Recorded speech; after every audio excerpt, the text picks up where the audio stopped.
masters of the universe. The Legends of Grayskull podcast. Legends of Grayskull is a fan podcast exploring the vast worlds of He-Man and She-Ra. Join Sean Scavarna and Matthew Duke as they discuss the history and mystery of Eternia and Etheria, diving deep into all incarnations of Masters of the Universe. Hey, you know who's back? It's the Legends of Grayskull podcast. Now that you know, let's go. Get ready for the show. It's the Legends of Grayskull podcast. Sit back and enjoy the ride. Right now. Hello, everybody, and welcome back to Legends of Grayskull Reviews Revolution. We are now on the final episode of the series, The Sword and the Scepter. Before we get into that, I'm Matthew Duch here again with Sean Scavarna. And just like Adam, Tila, and the Heroic Warriors joined up, we have once again found Jesse. He has rejoined us. And of course, we have Curtis Ackerman. He has been our stalwart companion through this journey. And along the way, we picked up the little inventor himself, Matt Rodriguez. Wait a minute. How are we doing today, guys? So I'm the Gwildor of this group? Dude, you are totally the Gwildor of this group. I'll take it. Yeah. You are the creator, sir. I made the armies of Ashmore. Oh. All right, boys. How we doing? We ready to get into episode 5? Yeah, I didn't even mute the theme song, so it'll be stuck in my head for the next couple days. There you go. I love it. Now, what gets more in your head? Because you said before the show here that you've watched Revolution about 17 times. So does that Bear McCreary get stuck, or does our theme song get stuck more? I've played it through 17 times, but many of those I was napping. But no, you like any sort of Jeremy DeWitt tune has like this little catch to it that just, this little earworm that just sticks in there. And yeah, so absolutely. Hey, stuff. Dooch. Yo, I am here. What's up? Just hold on while I ask the other guys this question. Hey, other guys, have you ever had a Motu dream? Like Curtis just mentioned, he naps while watching it. Like, have you guys legitimately ever had a Motu dream, and or do you remember pieces of it? I've never had one that I remember anyways. Not that I'm aware of. I can honestly say I've never had a Motu dream, but I had a dream where I had Superman's powers at least 3 different dreams. Nice. But that's the only thing that I can ever think of where it was like superhero, superpower, something from my childhood like that. Well, open it up to the rest of you guys for that, though. Honestly, like comic book, movie related, any dreams that you're like, oh, I remember that. Nothing that really pops to mind. I will say I've had like Motu related dreams, as in like toy hunting and stuff like that, like finding something rare at the store. Like I've had those sorts of dreams. Nice. I don't think I've had much where I'm like got the powers of somebody type thing. Yeah, no, I've had dreams where I'm like in like spy thrillers and stuff like that, but nothing superhero or Motu related. I do want to know though with Sean's, if when he was Superman, if he cared about the citizens or if he was just like throwing Zod like right through them and destroying buildings and not caring. My dreams were not directed by Zack Snyder. The thing was, like, I specifically remember this one part of the dream, and that's what kicked the whole thing off. I saw a car go off a bridge in the dream, and they end up falling into a river, and it was raining really hard, and it was like on Smallville where I just like dove in, and the next thing I remembered was like I'm pushing the car up, and the next thing I knew I was literally flying it out. And from that point on, I go, I guess I got powers. And then I found out it was like almost all of Superman's powers. And I had the dream at least 2 or 3 other times. And it was when Lois and Clark, the New Adventures of Superman TV show hit. So I don't know if there was a correlation there. That was also when the Death of Superman, Return of Superman storylines were out too. But I guess Superman was on the brain back then for me. But yeah, I enjoyed those dreams a lot, but it was weird. I kept thinking I can fly, but then when I would fly, it would be like I'd have to lay myself down on air and swim through it. So I never could figure out how to fly fast, but I looked like a guppy going everywhere. I was doing this the whole time. I was like, Peter Pan can lap me on this. This sucks. I'm really glad you made that distinction, because the only dream I've ever had where I've been like a character from like a franchise I like was also the only dream I ever remember having where I flew, and it makes no sense.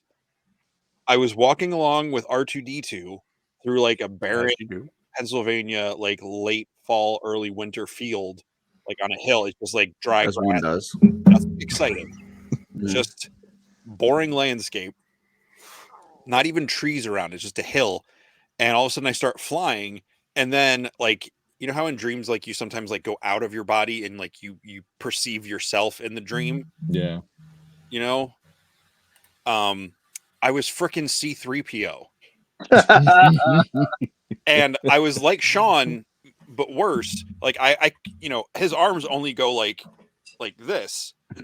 So he was just kind of like, oh no, I'm flying away. But it was my voice, and like I couldn't control. It was just like a balloon flying away.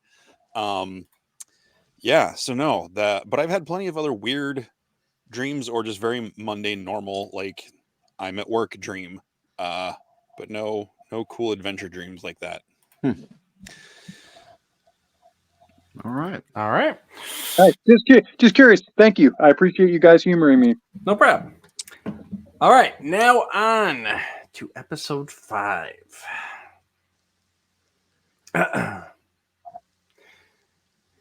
Scene 1.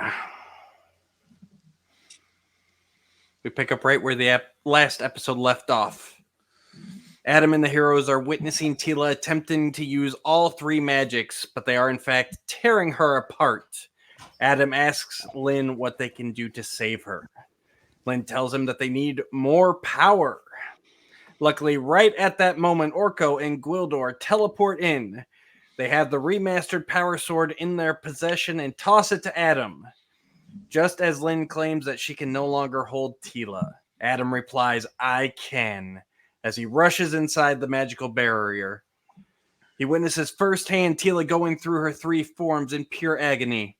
He leaps up, grabbing her, pulling her to the ground with him, and stares deeply into her eyes as he holds the sword aloft and proclaims, by the power of Grayskull.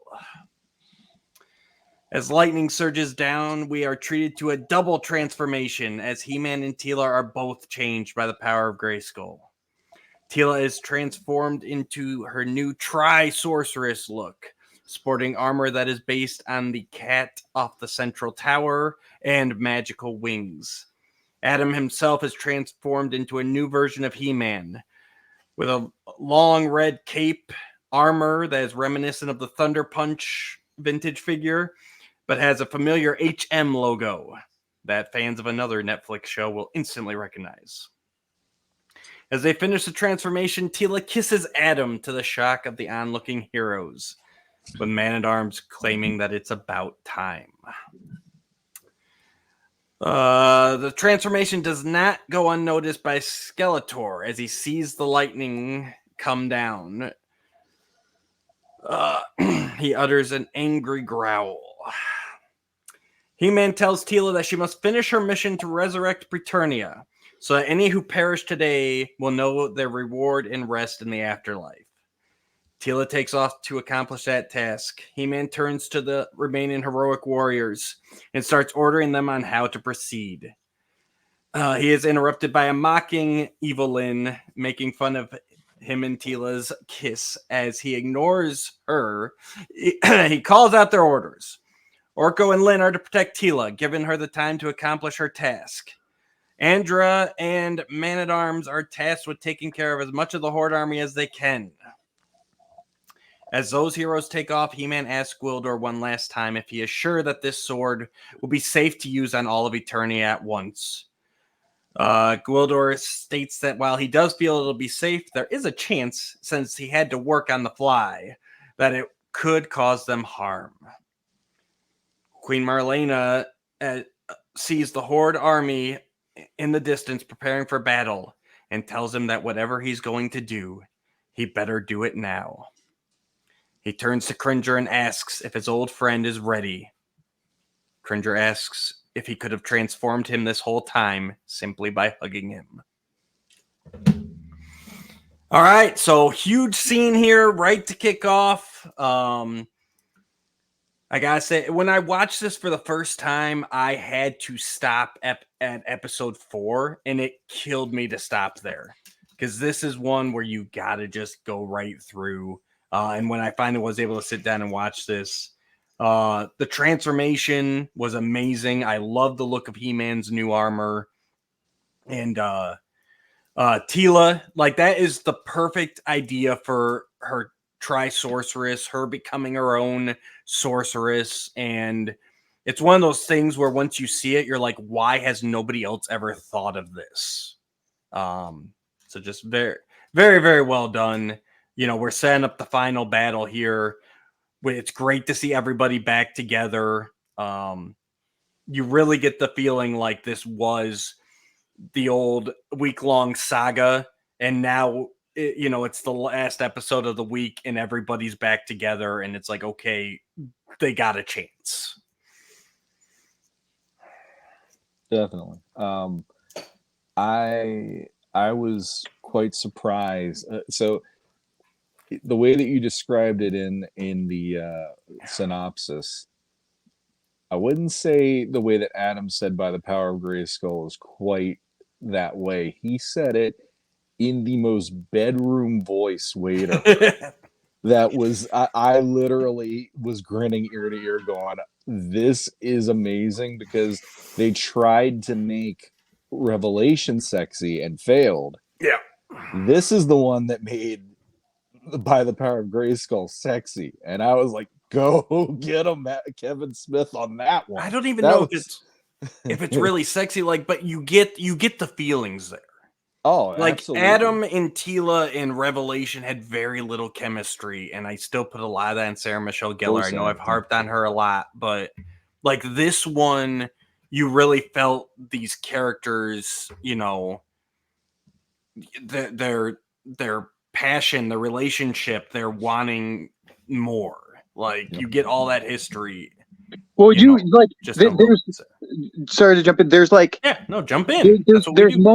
There's moments of like, of dialogue where characters are talking to each other, and we understand that. This moment, He-Man was talking to Teela, and we all got to hear what he was saying to her. Like, it felt intimate. Like, it felt like it really happened, in as far as just how they framed it and how they worded it and everything. And that's why I was like, no, we were looking in on a moment within this cartoon that was happening, regardless of us there or not. And so that's what's really cool, that it was just like you said, Sean, like, go get it. Like, this is like, you guys are having your little moment. We're just like with the popcorn. Like, it was awesome. Yeah, I mean, like the being on the outside of it, and Gwildor doing the what's going on, and Orko there with tears in his eyes, practice and all that, and because they training. do that scene, training, where it was a flashback to them before everything happened in Revelation, and they were training on the castle grounds and all that stuff.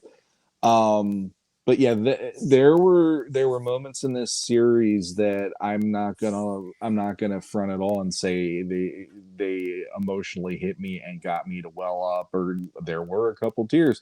This was one of those moments where I just sat there going, I can't believe I'm affected by this way. But they did such a really good job within the voice talent and within the way it was written to really sell this moment. And I gotta say, like, I can't look back at Revelation and see an iconic moment per se.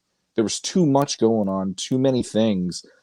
This is the moment of this entire 5 episodes. This sequence is like the most standout one for me, hands down. And I'm always a sucker for moments like this, but this one was just it was just about the equivalent of Cap raising Thor's hammer in Endgame and going head to head against Thanos. It had that feeling to me. I wouldn't say it was like quite there, but it was really darn close. So yeah. Oh, I'm up. Yeah, I love the new looks. I really hope we get some action figures based on the new looks of them. Absolutely. I I think it's completely ridiculous, but yeah, Evelyn doing the whole like He-Man and Tila sitting in it, like, just Yeah. like, it was corny, but I kind of like it. It definitely took me out for a moment, but I loved it. Yeah. It was ridiculous. Because it's like, oh, okay, this is where she's at now that she can like, but it kind of plays back to a little bit of the teasing she was doing with Tila in episode 3, like during that training. Maybe not the right moment, but and is this the scene where Andra gives Duncan the new name? Or at least it's the first time I remember. It's the first time they name him in the show. Yeah, the Man of War. No, he said it in the last episode when he arrives. Did he? Yeah, when the Horde is there and he shows up, and they say Man at Arms and he says Man of War. Yeah. Okay. So well, I didn't rewatch episode 4 because I missed that review episode, so I forgot about that. So anyway, I like that name. I think that armor he's wearing is really cool. That white and gold. I thought that was a really, really cool look for him. And yeah, just everything in this moment, like Matt said, making that like that was like an intimate moment between Hela. I'm just gonna call him that. That's their couple name. Hela. T-Man. But it was just the way, that power by the power of Grayskull was so like subdued. Like it wasn't like I liked it. I thought that was really cool. Yeah. And the animation, like him jumping up through all the rubble to get to her and how she was like phasing through the different forms and everything, I thought was really cool. Oh, and again, Evelyn and Orko getting told to like team up. I really like the two of them working together. I think that's a really cool subplot from Revelation. Absolutely. Yeah, so Tri-Sorceress is, and as much as all of the costume changes and action figures, like I love the creative design on, I'd say 98% of it, like I explained before, like there's the 2% where the Skeletech character with the big long arm, like I'm not 100% sold on that design, but Tri-Sorceress Tila is #1 figure out of this line, in my opinion. I would hope she comes with translucent wings. Like, I absolutely love it. I have a couple little notes here. So, Man at Arms saying it's about time. Like, would that be the equivalent of like when my daughter's dating some like big jock on the football team and he like kisses her? I'm like, yeah, like my daughter's home with the big guy. Like, it's just a little bit weird. I think it's more like if your daughter had like a best friend growing up, like she's known this guy since he was 9. Hey, I'm trying to be silly. Just let me have my silly moment. I know I'm joking. Okay. This is Legends of Grayskull, not Potu, just so you know. That is true. I don't even know it's been like a year since that show. The 2000 CGI sword, also with this look, the new tech sword that we've seen, and I will say so my main note for this scene is like I'm right with you guys. This was a moment for me where I was just like 6, 7, 8, 9-year-old, whatever age I was, me like took over inside, and I was like, he's with his girl. Like it, like, and the way he says, I have the like, he says it in a way that's like, I've got you. I'm gonna take care of you, and that hit me hard, because that's He-Man, that's growth, Prince Adam and growth, and so when he does that, and then they say the training because they set up the training episode or the training little sequence before, I'm just like these kind of like what would it be called? Like these little mini almost callbacks. Like they're full callbacks because of timeline, but they're mini in the show because they're just like little flashbacks. I absolutely love that stuff. And I definitely think with the Man of War armor, I would love to sit down with the execs, and I would have loved to be in the behind the scenes scenes of this show and also 2000 CGI, because I almost said 2000X CGI, because you can see the parallel thoughts and the parallel threads. Like, we want this to happen. We want the sword to break. We want this and that. I fully believe they probably did white armor costume designs on all of the main characters as a, do they all share the power? Because Man-at-Arms armor to me looks like Oracle the White and looks like Sorceress and He-Man in this scene, where that's like them if they were to have the power. And they tweaked it and made it a different armor, and he's Man of War and this whatever. But I definitely think that there probably are some behind the scenes stuff of them like doing a, what if they shared the power, and what would all their armors look like? That's kind of what I creatively thought of with that. So I could definitely see that.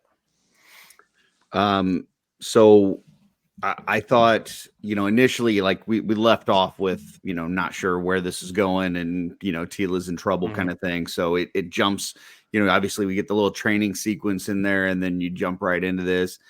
And I think it's interesting that, they have Adam like jumping from rock to rock and trying to get to her before transitioning to He-Man, because he needs that transition, that power to help save her. And I just think throughout this series, we've seen Adam be less of a wimpy twerp like he was in Revelation. He's able to kind of handle some things on his own without being He-Man. So I thought that was cool. The transformation is amazing. Like, I think the animation that they did on that was spectacular. Absolutely. It's so good. I've watched it a bunch of times now, and I just can't say enough of it. Now, as far as like Tila's outfits go, I hated the way that they made her look in Revelation. And in this, they've made up for it like tenfold, because like every outfit that she's had, like she went into the area with Granamir and stuff and had like the wintry costume. Then we got the green version. For a second there, we see the Havoc version, which is also really cool. And then we get this Tri-Sorceress look. And I think all of her looks in this could each be their own figure. Oh yeah. They've just been amazing. But I will disagree with Matt that the Tri-Sorceress look is not the best of the series. It is the He-Man, in my opinion. And I know some people don't like this final version of He-Man. Oh no, He-Man's amazing. This is, and I don't know if you're going to be able to see this, but the William. If you look at the William Stout version of He-Man that he drew, and listen, I give William Stout as much shit as anybody. I probably would punch the guy in the nose if I ever saw him. But that being said, I like how this series has incorporated all of these different aspects of Motu, things like Gwildor. I never thought I would like Gwildor. And then you bring him in this series, and you make me like him. The outfits within the 87 movie, I never thought that I would like that, but you put that in there and you change it up a little bit, and guess what? I like He-Man with a cape and the gold armor, and it just looks cool. The only part of this whole first scene that we're talking about that I wasn't into. First, before I get to that, one more thing. As far as the kiss goes, like, normally I'm the kind of guy that I don't want or need any intimacy in a children's cartoon. Okay. Like, I just don't feel like it needs to be there. Doesn't matter, hetero, homosexual, whatever. It doesn't matter. I just don't need intimacy in there. That being said, we know who's watching this series. We know that it's us, this is not a kid 4 cartoon. to 40-year-olds and this and that. But I will say that when that happened, and then you got that little thing from Orko with the training, and then they kiss and stuff, I'm like, okay, all right, you got me. I got a little, like, my heart felt that a little bit. Normally it just feels forced to me, but it was like, I felt it a little bit. It's adorable. So, but then I'm like almost immediately taken out of it with my part of this scene that I don't like, which is the Evelyn, kissing in a tree thing. Cause it's like, first of all, it's Eternia. They probably don't even have that little jingle or whatever. Queen Marlena taught him. I get it, but and it just like the timing is weird, and for it to come from I agree. Evelyn is weird. Like she's still very much an outsider in this group. Like, she hasn't really proven herself to be a good Lynn so far. I mean, she's helping them for sure, but I don't know. Just to jump in and do that really kind of took me out of the scene. Do you think they felt like they needed to, like they were like told to? I think they felt they to needed break the moment. They needed a comedy beat there. They felt they needed a comedy beat there. But I think everyone just doing that stare and them just being like, "Oh well, we gotta do this." Now, like that would have been for me. enough. I thought Man at Arms did that when he said, about time or whatever, like that. Right, like okay, that we got that. That's now our let's beat. move on to the next. And then for her to do that, it just, like I said, I just didn't like that. But overall, if I'm just looking at this whole scene in its entirety, blew me away. Just that one little minor gripe. So I will say this, not trying to say Curtis is wrong, because I'm not saying he's wrong, because I could totally do it. I'm wrong. No, I don't. Go ahead and tell us how he's wrong, Jesse. Yeah. No. I could totally do without Evelyn saying that moment. Part of the reason I liked it is because it threw me back to like kindergarten, first grade when I was into He-Man, and like that was on the playground. So like it was like a weird time capsule moment. Again, And that's why it was there. Could totally do without it. Like it was completely unnecessary. I liked it, but we could have lost it and not changed anything in that scene. Mm-hmm. And also going back to the transformation real quick, the one thing I want to say is I love how in Revelations there were so many people who were like, "Oh, of course they Sailor Moon the hell out of this moment when he did his first transformation." Yep. I want anybody to look at what they did in this and finally give that crap, because that to me was like, that was literally like the beginning of the show, where I became He-Man, the most powerful man in the universe. It just punches you right in the face with that, and you're like, I'm digging it. This is its own thing. They did it their own way, and it was gorgeous. And thanks it for was reminding me. Literally gorgeous. I meant to bring that up. I thought that when watching the show, like, I'm glad they waited till now to do like the big transformation. Whereas up until this point in the series, it's been the quick, by the power of Grayskull, I have the power, boom, boom, boom, boom. Boom, yeah.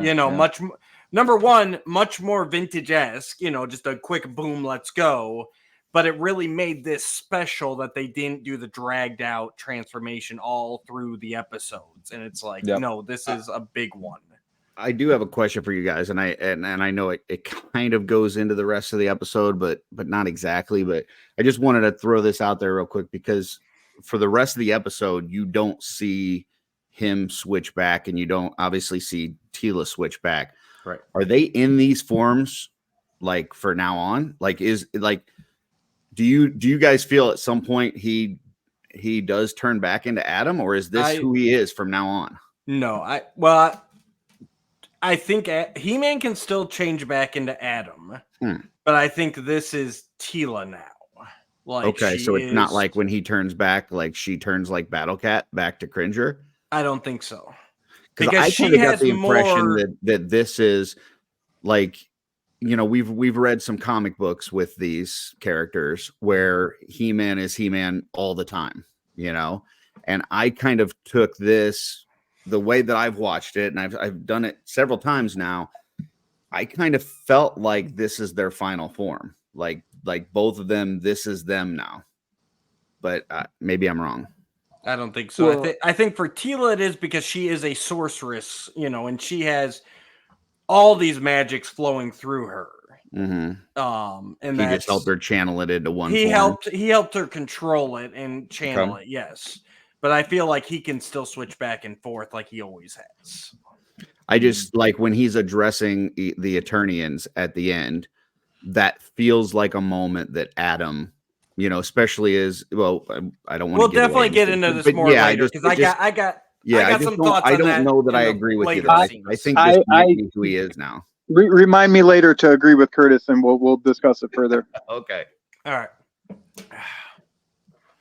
I have thoughts on it, but I will wait till we get to the end. I just one more little thing on it. As much as I think the power of Grayskull helped to channel her powers and combine them, I think that her powers may have had an effect on his, which is why we see his outfit different. And so I'm thinking that there may be something in there that made that a permanent effect, but I'll just leave it at that. Okay. You think that a little bit of that Preternia magic slipped into the old He-Man juice? Yes. Almost like Tila impregnated Adam a little bit, like they're between the 3 powers that she had and the 1 massive power that he had, they combined and gave them both their final form is my opinion, but that I'll leave it at that, and we'll kind of talk about it at the end, I guess. So last thing I will say is it is good to see Adam, being very decisive in, with the other warriors, because this whole thing's been about him trying to deal with this grief and loss and his role in it. And, he had Keldor to lean on there, he thought, and that blew up in his face. But now he's coming back, and at least, he still shows a little bit of self-doubt with Gwildor. But like before that, he's like, no, this is, he's finally relying he turns on into himself. like the field general at the end. He's like, you go here, you go here, you do it. Like, he's finally really believing in himself and that he can fill these shoes. And he's speaking with authority too. Like these people, like they're just all, he says to do it and they go. Yep, exactly. All right, scene 2. We are back at Castle Grayskull. Skeletor is standing triumphant over his mind-controlled minions as he reveals his new form, which he proclaims is the perfect merge of magic and technology. King Skeletor claims that he will remake all of Eternia in his image, and starts to transform a poor Eternian citizen into a skeletechnical nightmare. Just as he's about to complete this transformation on the villager, He-Man and Battle Cat arrive on the scene. With a quick blast from his power sword, He-Man is able to prevent the transformation and return the villager to normal. A surprised Skeletor watches as He-Man leaps to the top of the castle. As he plunges his sword into the castle, he is able to transform Grayskull back from its horrid, nightmarish look. After that, he uses the power of his sword to send a signal all across Eternia, releasing everyone from the mind control and turning them back to their regular forms. As He-Man and Skeletor prepare to face off, Skeletor proclaims that he still has enough power to destroy He-Man and stop Tila from whatever she is trying to do in the skies over Grayskull. He commands the Horde ships, which are still under his control, to attack Tila. Luckily, Andra shows up to take the brunt of the first fire, giving Orko and Evelyn time to set themselves up to guard Tila. She goes back to work as He-Man and Skeletor square off, trading insults and punches. In the sky above, Andra is joined by the freed Eternian guards and Man of War to take on the Horde ships. They are able to start turning the tide of battle as Man of War takes down an entire gunship by himself. Upon seeing this, Skeletor realizes that he needs more help and awakens more Techno Titans that are buried under Grayskull, including the Monstroid himself from the Vintage Toy line.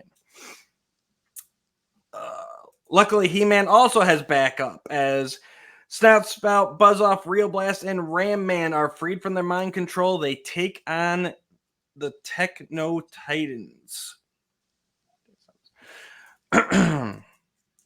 One gigantic flying dragonfly Techno Titan, I presume his name's Gary, takes to the sky to attack Tila. Evelyn and Orko try to hold him off, but he's too powerful and is about to take Tila down when Granomir the Magnificent flies in, engages the Techno Titan in battle, and is successful in taking it down. But unfortunately, he suffers mortal wounds in the process. Evelyn rushes to his side to comfort him.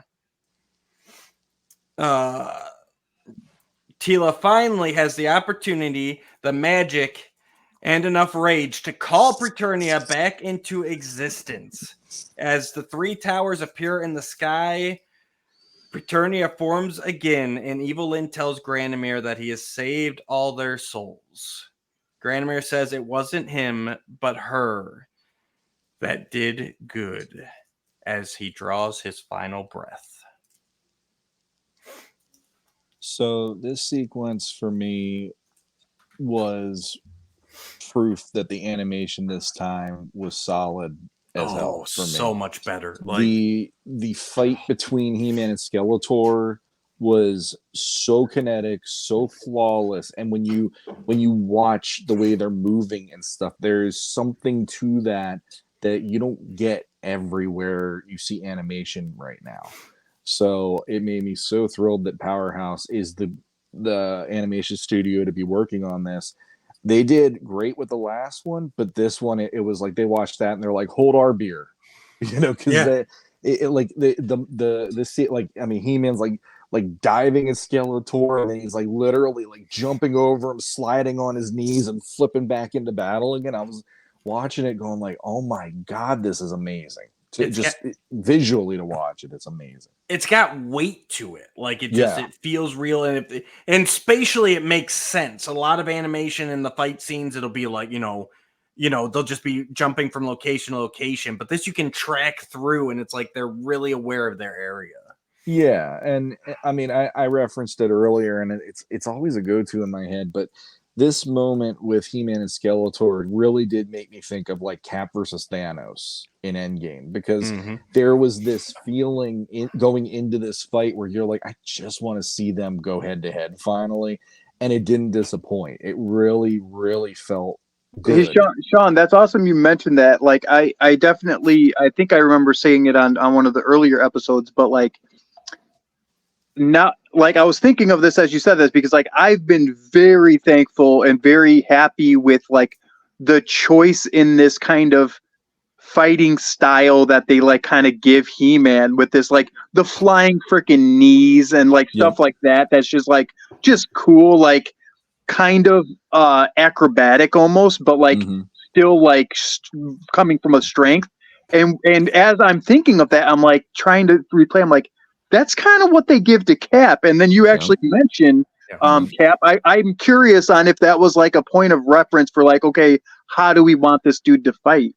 Yeah, it felt that way to me. And it's like He-Man. The other thing too about this version, like at the end, and I know we'll get to that and all that, but when you look at the character design at the end, he's huge. But when you see him in this moment, he has an athleticism to him that you might not have gotten if they made him look as huge as he does later when he's addressing the Eternians. So there's an element to that where maybe there is something to what Curtis is saying. I don't know.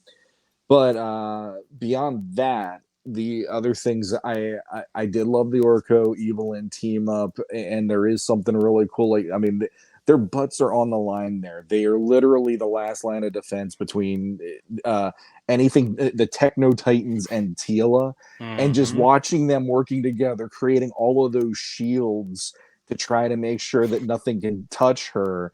It's like I got chills watching that, even because there's that feeling of like, wow, she really is all in on this finally. We like, they are literally trusting each other. And on top of that, again, I said it in one of our previous ones, just Orko not messing up is one of the most awesome things about Orko and Revolution for me. And I really enjoy that. And I'm one of those suckers like that where there's that moment where all the shields are broken, Tila is about to get hit, and then out of nowhere, here's Granomir coming in for the save, and evil Lynn, I guess you could call her Lynn at this point, is just holding on to Orko's like scarf or whatever, and he says about, is that Granomir, and I forget what The monstrous. the monstrous, and she's like, no, that's Granomir the Magnificent, and it's like, I was like, damn it, you're kind of getting me a little choked up again, because it's like seeing her Hell yeah. and who she is, and knowing she's turned. And on top of that, she was like the hospice nurse. And then, the way that she was caring for him and everything, there's something beautiful about that moment, just as much as it's beautiful the way the transformation was. So, and it's like, I just wish they would have had a little more with Granomir, because him having only a couple scenes and then this being his sacrifice moment, I kind of wanted there to be a crazy roommates show in between Revelation and Revolution of them, and like 3 episodes of the two of them hating and they are on each actually other roommates and getting annoyed with each other. But at the end of the day, he's just like, I'll kill you tomorrow. Okay, thank you, or whatever. And, making peace with each other. So now it's interesting. And I think I know the answer to this, but I'm going to ask you guys anyways. Did anybody feel like Evelyn was going to betray the heroes at any point? No. See, No, as soon as she cut off Skeletor's arm, it was like, peace out. Like, I was like, yeah. I didn't hesitate once for me. mm-hmm. And that was actually refreshing, because that's like been Evelyn's go-to since basically Mike Young production, right? Like, oh, she's gonna act like she's helping, and then she's gonna backstab. And even with Revelation, that first half, it's like, okay, well, when is she gonna turn on him? Oh, yep, she turned on him. Yeah. But when you want progress of story, though, and progress of exactly character, like, that only worked. Like, there's a reason why most people haven't seen, like, Pirates of the Caribbean 3, 4, and 5. Like, it's like, we get it. Like, they turn on each other like once and then twice and then 3 times. Like, you need further story. Well, that's what I was saying. Like, that's what was refreshing here with Evelyn. It was like, at no point did I feel like she was going to backstab him. And I'm glad that they didn't. Like, again, it would have been easy for them to go down that same old tired route, but we are actually getting progression here, and it's refreshing. I don't necessarily need my Evelyn to turn good, but I didn't mind it here because it felt earned, and just the little things like that. When they're, like Sean said, when they're up there at Garden Tila, like, how easy is it there to make Evelyn able to fly? But they don't. They teleport up there, and she creates like a magical base to stand on. Like, it's little things like that where it's like so much more care felt like it was put into this series. Go ahead, Sean. Sorry to interrupt. I think that was pretty much it. But the progression of her in this was refreshing, considering that last time they had to pull out the nihilistic thing that drove me crazy. So this one, it felt fluid and natural for her to be where she was by the end of this episode. I'll say, on top of all this, I think that both Fortila and Evelyn, what they went through in Revelation, like, set up to where they could be in Revolution. Granted, I'm not saying that the way they handled it in that series, the previous 10 episodes, was the best, but I like that they pushed Lynn that far to bring her back to earn that. And because, like, I don't remember in this if she says anything. Well, when I was sorceress, I think maybe she made like a comment about it, if at all. They talk about her destroying Preternia, but that's about the extent of it. But but they didn't have like that villain character trying to be good. Like, well, when I had the power of the sorceress, or when I was this or that, like, you didn't have any of that. That's part of why I think I didn't feel like she was ever going to turn, because she wasn't looking back. The only thing she was looking bad at. And to that point, I think it was like, when we see her taking care of Granomir, like, she already, I mean, not good completely, but she already turned good. Like, this entire season, she's been good Lynn. Like, she was on the mountaintop and got to be this goddess, and like, that happened, and then it didn't work out. So when she's in Trala or whatever, doing her thing at the very end of the last season. Like when this opens up, she's never been evil in this entire 5 episodes, which was kind of interesting. And that's what I was gonna say. Is like the only thing she's really looking back at is the bad things and the pain she caused, and it wasn't like none of it was fond memories. Like, oh yeah, I chased Skeletor for all these years because not because I thought we were friends. There's all that stuff. So I really like the payoff with her. I can't really add anything onto a lot of that except for because I agree with everything Sean said. I really liked that they have He-Man disable the infection so quickly, because it's one of those things. It's like, all right, we already know that the sword has the power to reject that. That's been part of the plot of the whole season.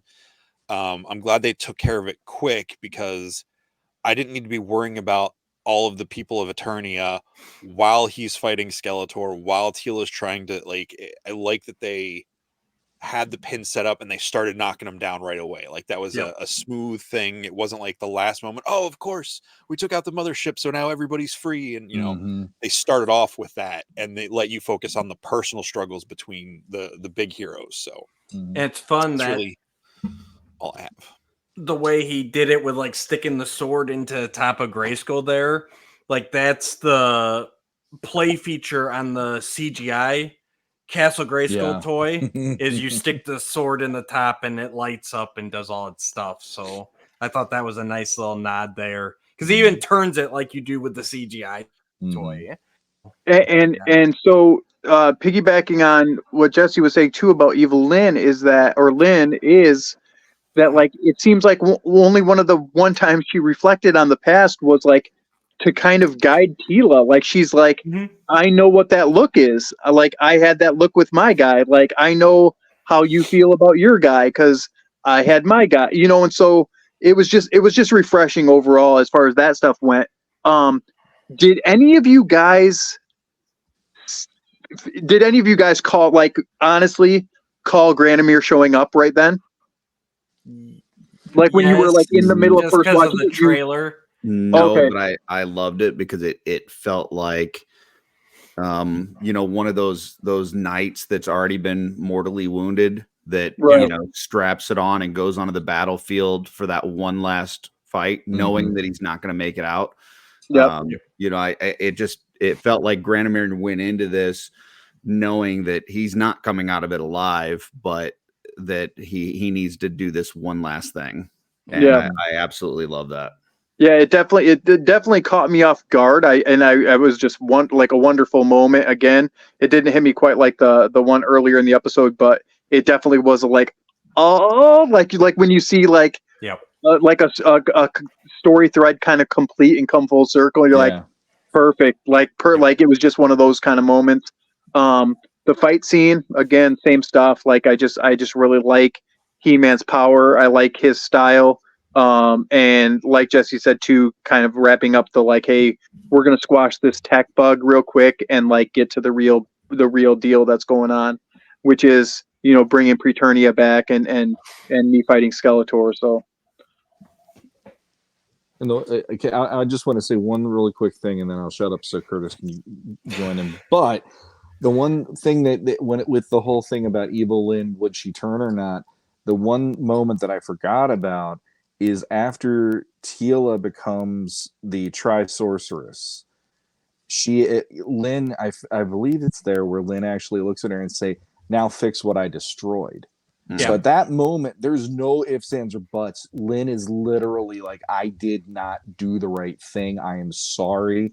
Fix my mistake, please. And that moment for me was like, okay, there's no turning back for her. She is now firmly in the goods column on that part.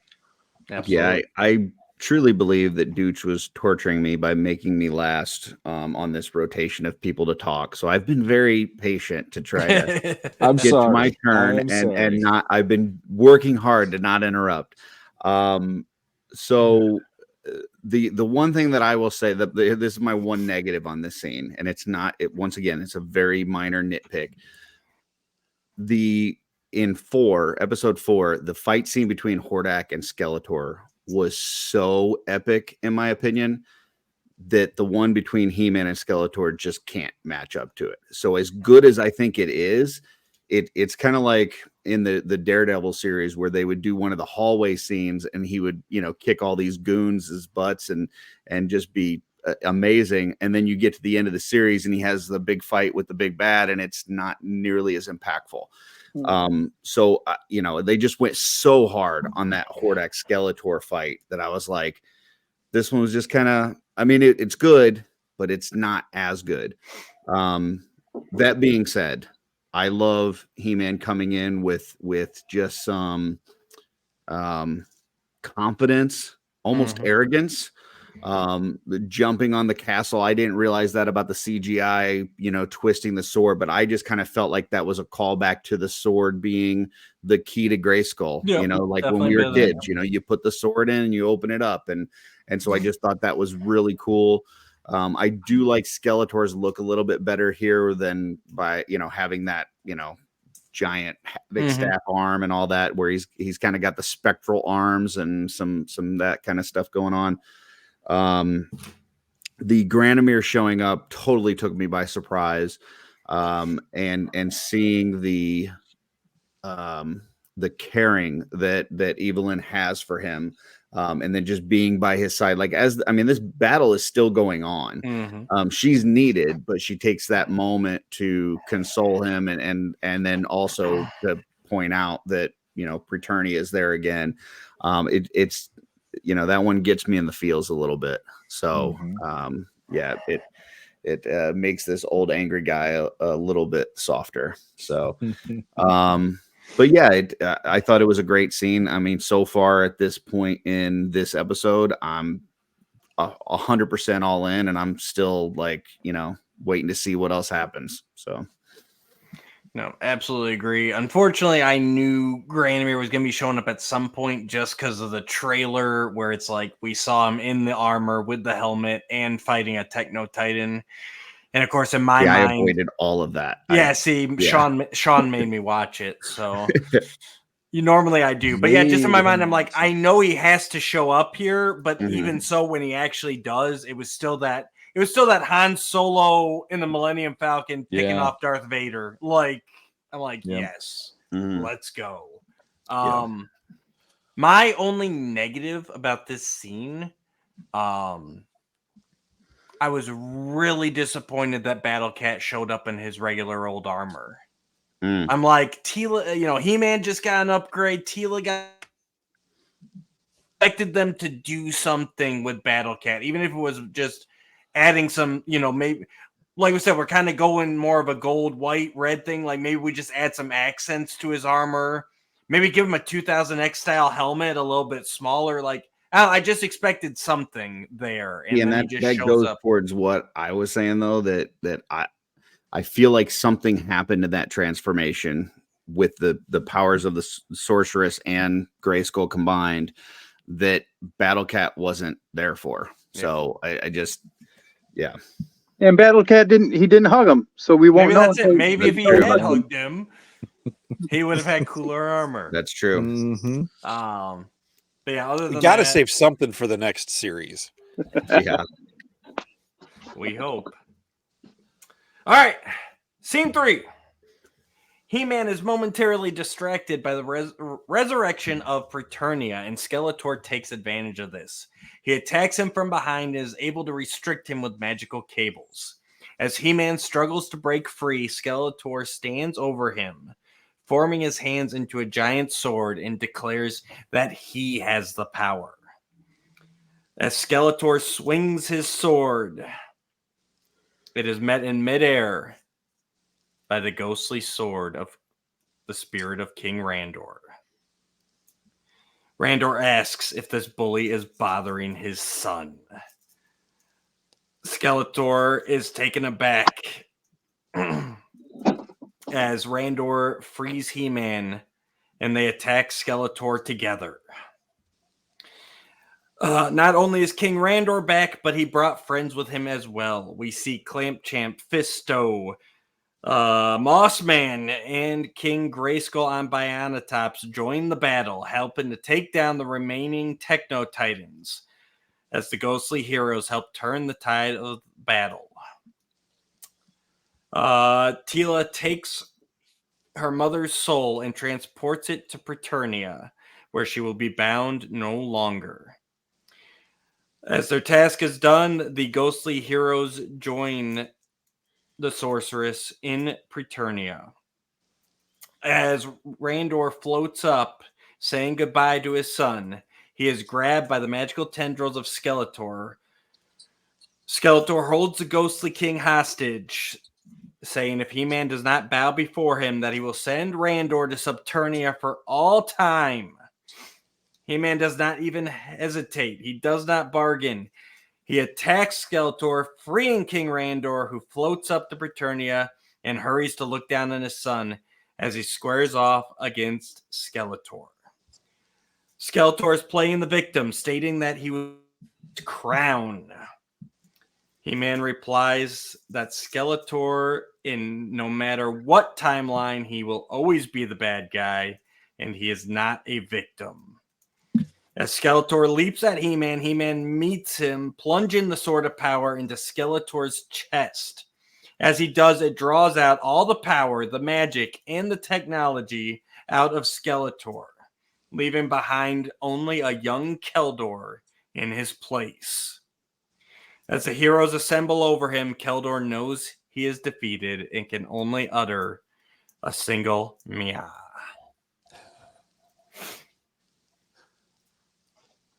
Jesse. Me? Yeah. Matt. No, it's Me? Jesse. Oh, sorry. No, it's Jesse No, first. Jesse, this is scene 3. Yeah. Oh, Yeah. all right. Never mind. Yeah. Good thing we planned this ahead of time, so it flowed smooth. I misunderstood the assignment. I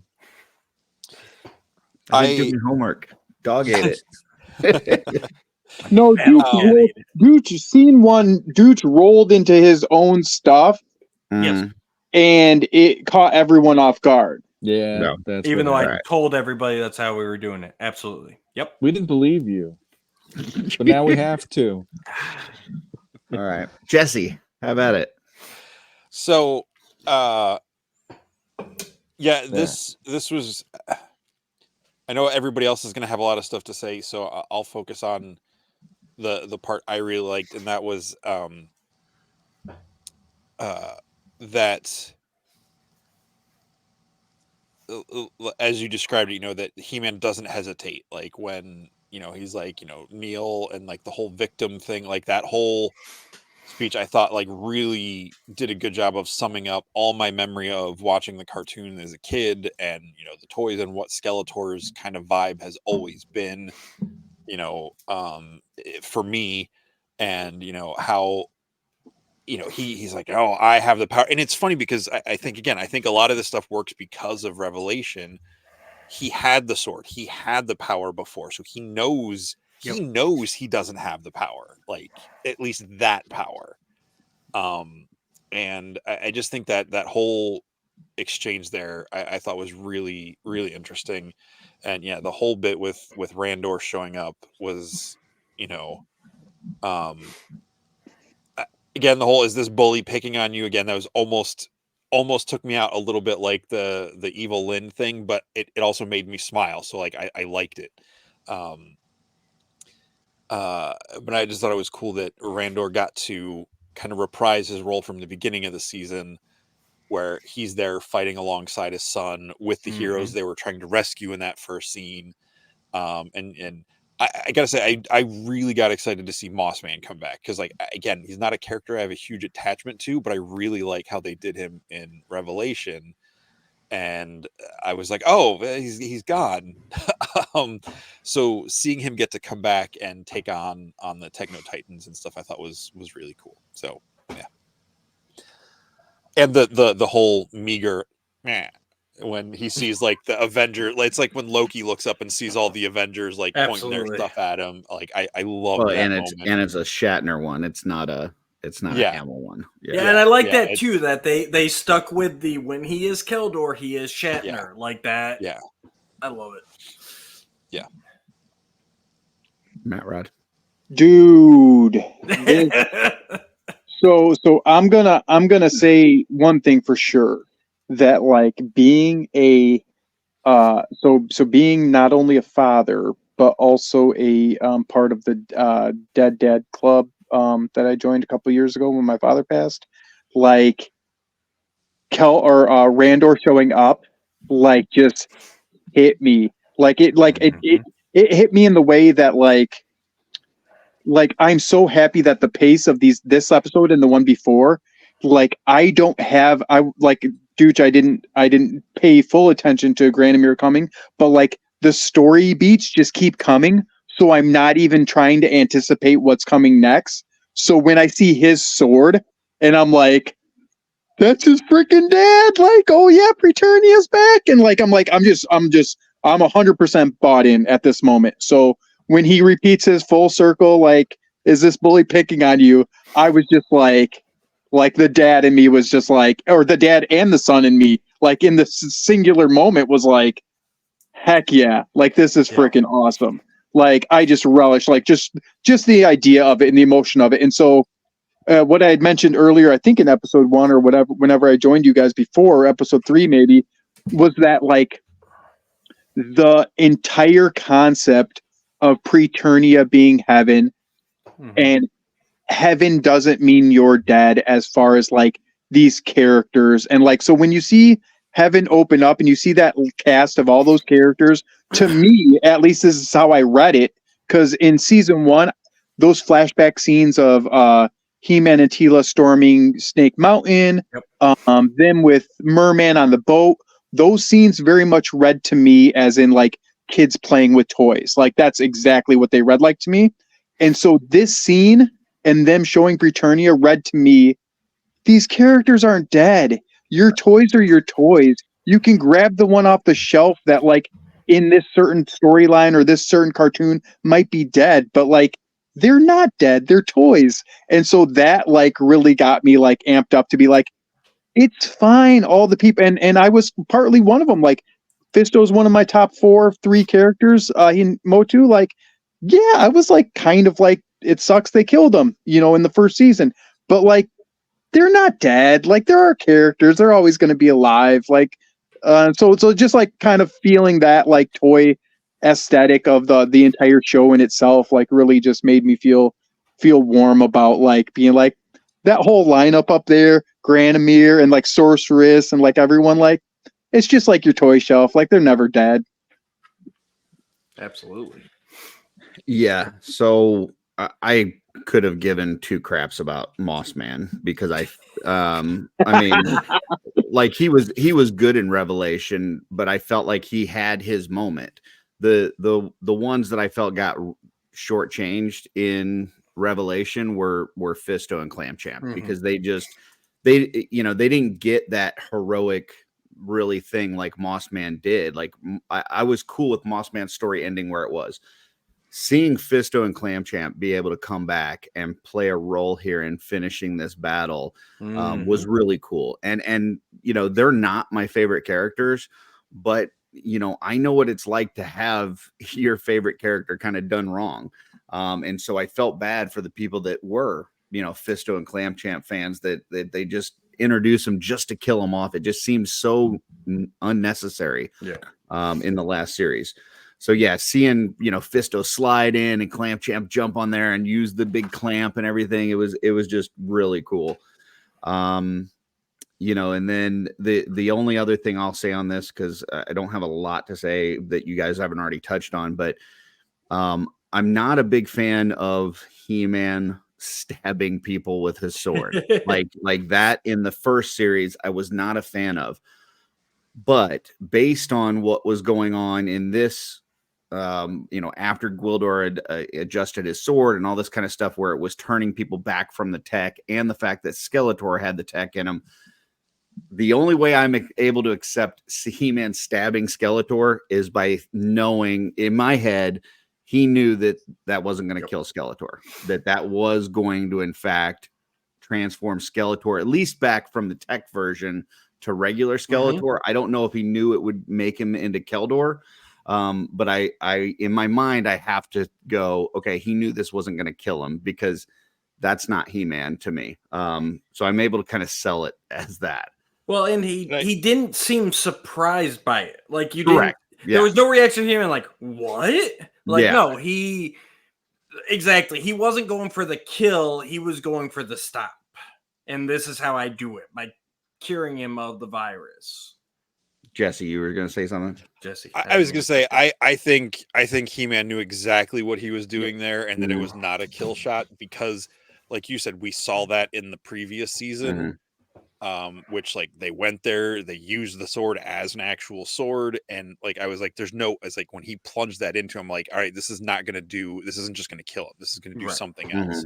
I can't say I knew what was going to happen, but I was like, this is not a death blow. Like you said, it's he went for the stop, and the only other thing I was going to say on this scene was I'm not sure what's happening with the sword, where it's like it's like charging up or something. Like each time that it he stops a shot from Skeletor or something, it like you see the little light go up to the next section. And I wasn't really sure kind of what that is. I've watched it a few times now, and it's like I don't know if it seemed like it's absorbed from like I don't know. No, though I think it seemed like it was absorbing the bad juice and turning it into good like power. That's like what it read like to me, because I was nervous early on, like when they opened up with him taking the sword, taking the virus out of that little kid. I thought they were going to like turn him into like a faker battle armor techno He-Man, like bad guy, like he was like sucking up the bad power, and then it was going to take him over. That's where I initially thought they were going early on. But yeah, I think it kind of transforms bad energy to good energy, as that's kind of how I took it. Yeah, and that's setting up that He-Man realized what it was doing and knew that it'd be able to take down Skeletor by that's kind of what I got from it. It's not one of those things that they really explain to you that's what's happening, but I'm pretty sure that's what's happening. So okay, that agreed. That's it. No, it was a good scene. Like King Randor coming in. I mean, we just had Grandimer come in. Now we got King Randor coming, and that's something they don't need to do that there. Like, you can easily just resurrect Preternia, have everyone wave, and, we finish our battle down here. But the fact that they went there, it's like, it hit me in the gut, and seeing everybody back. Definitely agree with you, Matt. It's the adventures never end. We see everybody who's died here, we see up there, and it's like, okay, this is going to go on and on. But most of us are getting ready to unbox and open up our freaking Eternia playset. Like that's heaven. Like that's, you know what I mean? Like that's like where you set those guys up. Exactly.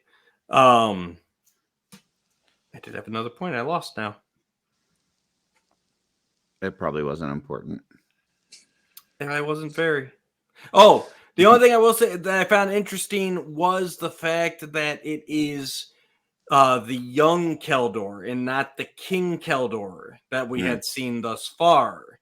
It's like it took it put him back at that moment when Hordak took him from Anwat Gar. Yeah, he doesn't have the short gray hair and stuff. Yeah. Yeah. No, he's a young man, so it's like, it seems like if he would have had the staff still, if Evelyn never caught off that staff and He-Man stabbed him with the sword and sucked out all of his evil mojo, I think he would have gone back to that version of Skeletor with the staff, but he like reverted. That's what it seemed like to me. He reverted like all the way back to like pre-Havoc staff. Exactly. That's what So it's like, that's already got me going, okay, well, what's that mean? What's next? This whole thing, I think that's why, to Curtis's point earlier, like that, the fight with Hordak and Skeletor, even though He-Man and Skeletor, timeless rivals, all that, but like with Skeletor just discovering his true origin and trying to reconcile these two voices in his head, Like that fight was so personal for Skeletor. And so now with him being healed back to that moment, but having all these memory, you know, what does he remember? Does he remember all of Skeletor? Does he remember all the fake memories? Like what is going on in that head now? It's just one of those little breadcrumbs they left that leaves me excited for the future.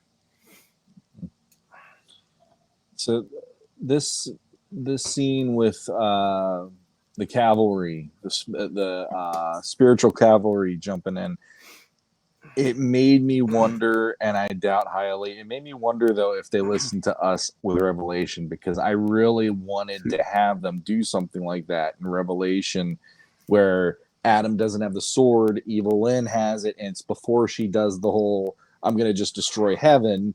And I kept going, how cool would it have been if all of those, you know, the champions would have gone, I'll give myself to him, my power. I'll relinquish my power and make him be the one who has the power. And because they talked about it, all of us are in our, you know, juiced up versions, our super powered versions, except for Adam. How cool would it have been if they did that to help him get the sword back finally? Yeah. Instead, we got it in this way. And the way that they managed to push that over the finish line for me was the Randor moment.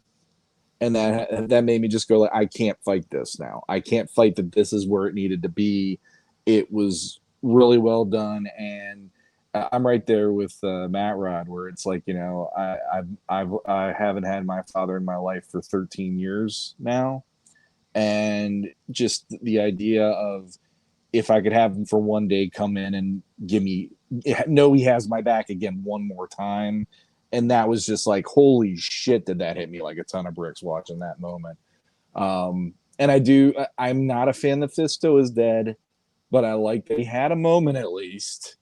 Yeah. But damn it, you know, you have to go. But do we get confirmed. it? Do we? And so that's where the progression of story. It's just this wonderful storytelling where it's like, do we get these moments if they don't kill Randor? Like, do we get, you know? And so it's that kind of that push and pull where we obviously we're like you know, children that like we're like you season one you messed up in this way, which is completely valid stuff. But it's like it's so cool that like I'm thankful like to feel like I can trust like this version of He-Man now, where it's like, no, take me new places. I'm here for the ride. Like, you know, like I trust where you're going and the memories you're making.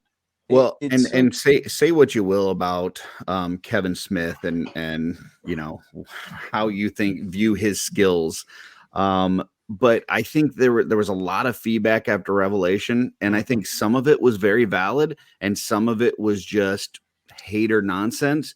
And he was able to filter through that stuff and make some corrections with this series that made sense and made it a whole lot better without feeding into all the other, you know, BS feedback. So, you know, it's like he read all that stuff and he's like, okay, this is not valid, but this we can make an improvement on. And those things he made a change. And I appreciate that, you know, because this really felt like a series that was made for the fans. And that's what I was hoping from Revelation, but this really felt like it. So yeah. Sorry, Sean. And I can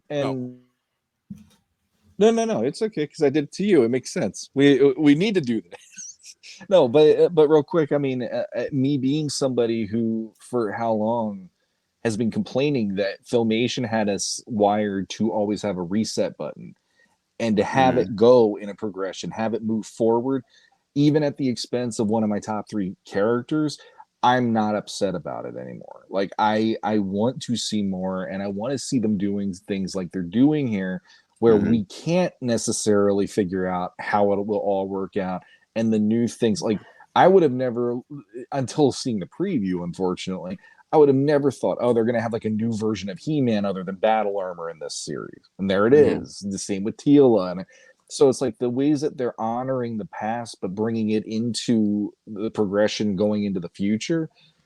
I can really get behind what they're doing with that kind of stuff, because even though they are giving us the past, they're doing it in a way where it really feels fresh again. And it really feels like the potential going forward is way higher than us just always seeing the reset button at the end of every episode. Yeah, Jesse, you were gonna say something? Yeah.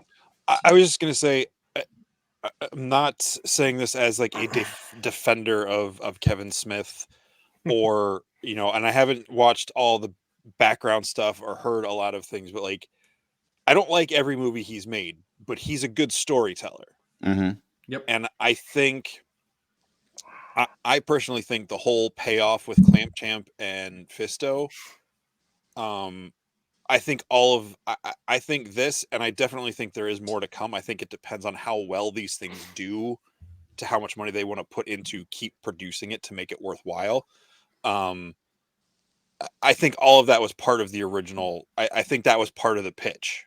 Right. I don't know about that, but Because I mean, maybe some of it, maybe, but there's definitely some changes he made in this series that you can tell he took some feedback on. There's no way that all of this that we see in this series was planned from the get-go.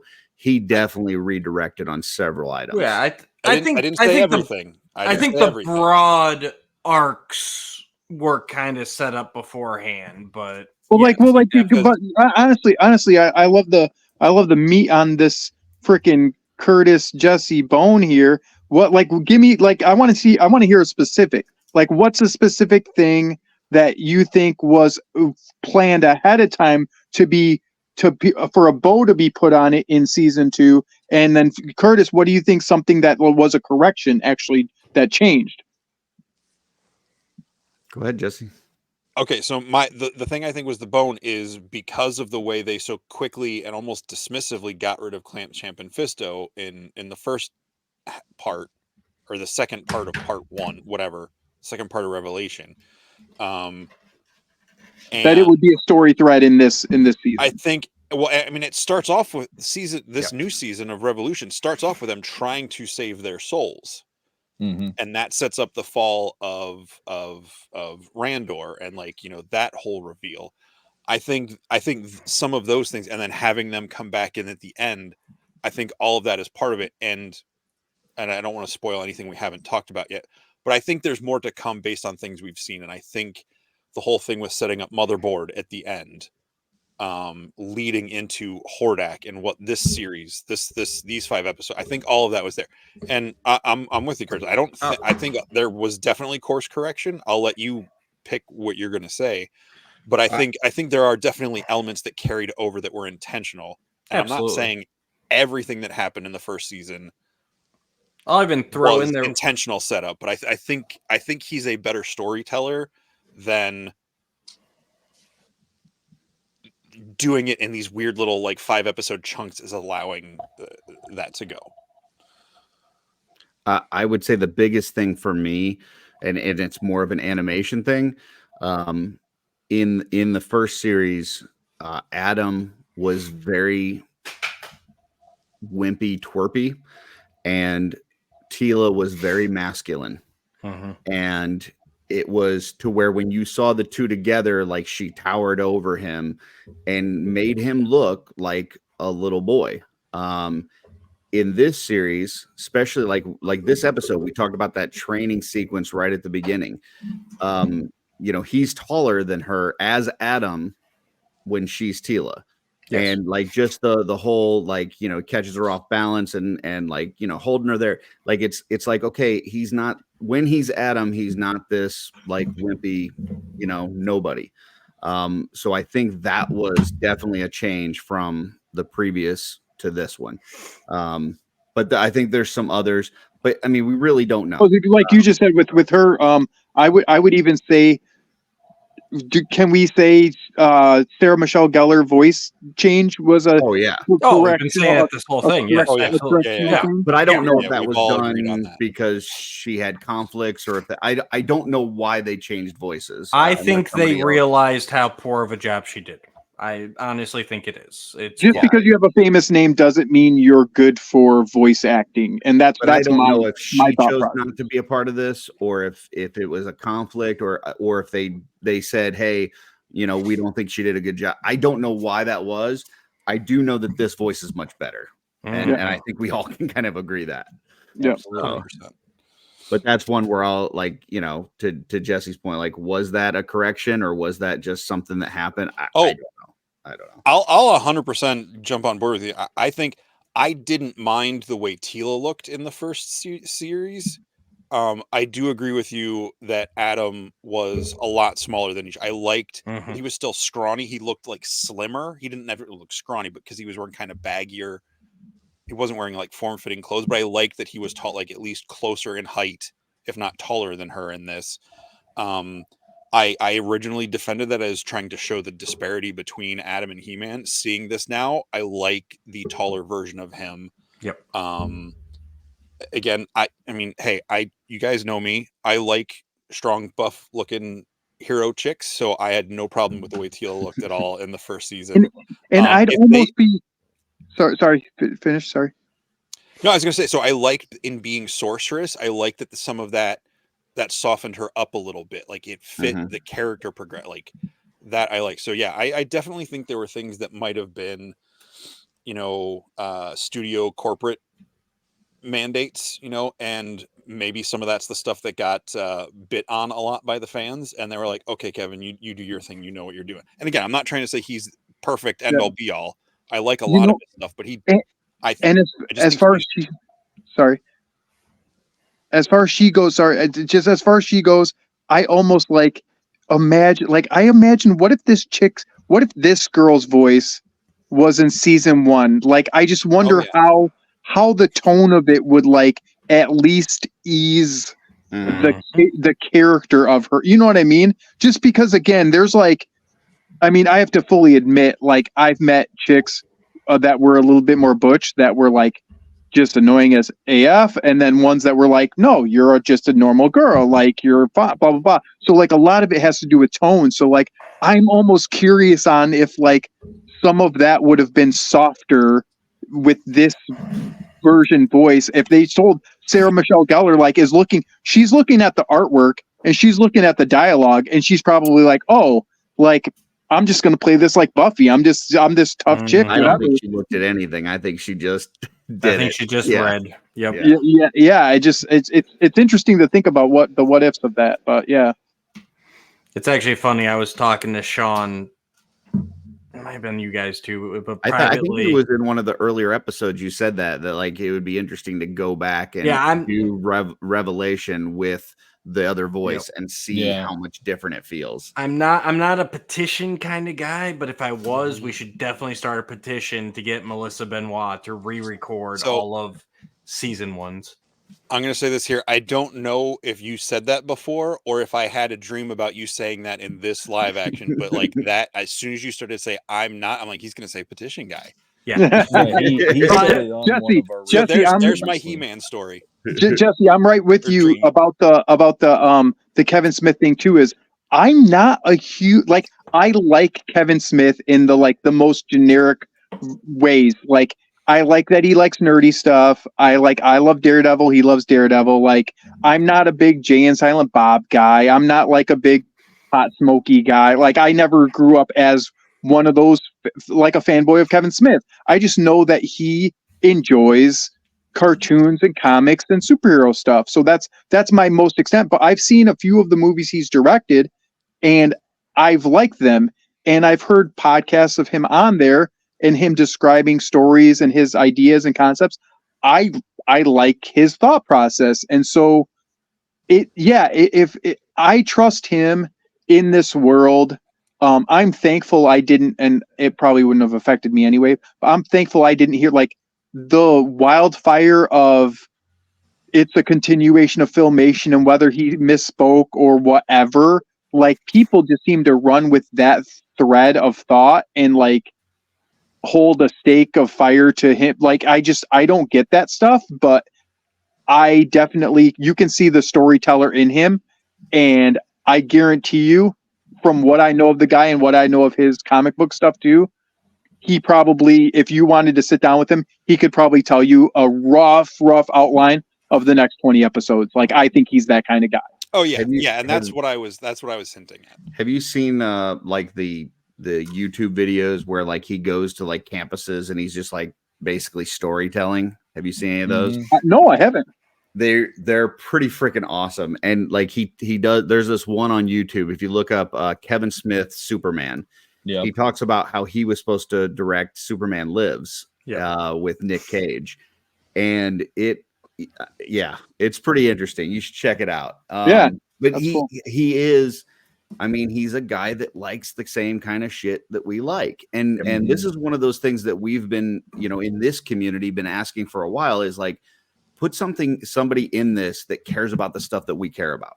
Because a lot of times the people that are in charge of these toy companies and whatever, like they're just there to make a buck, and they're trying to figure out what people are going to buy, but they don't care. And this guy actually cares. So, I mean, that gives you some sort of credit in my book, even if you do make, a lackluster series, or, not as good as it could have been.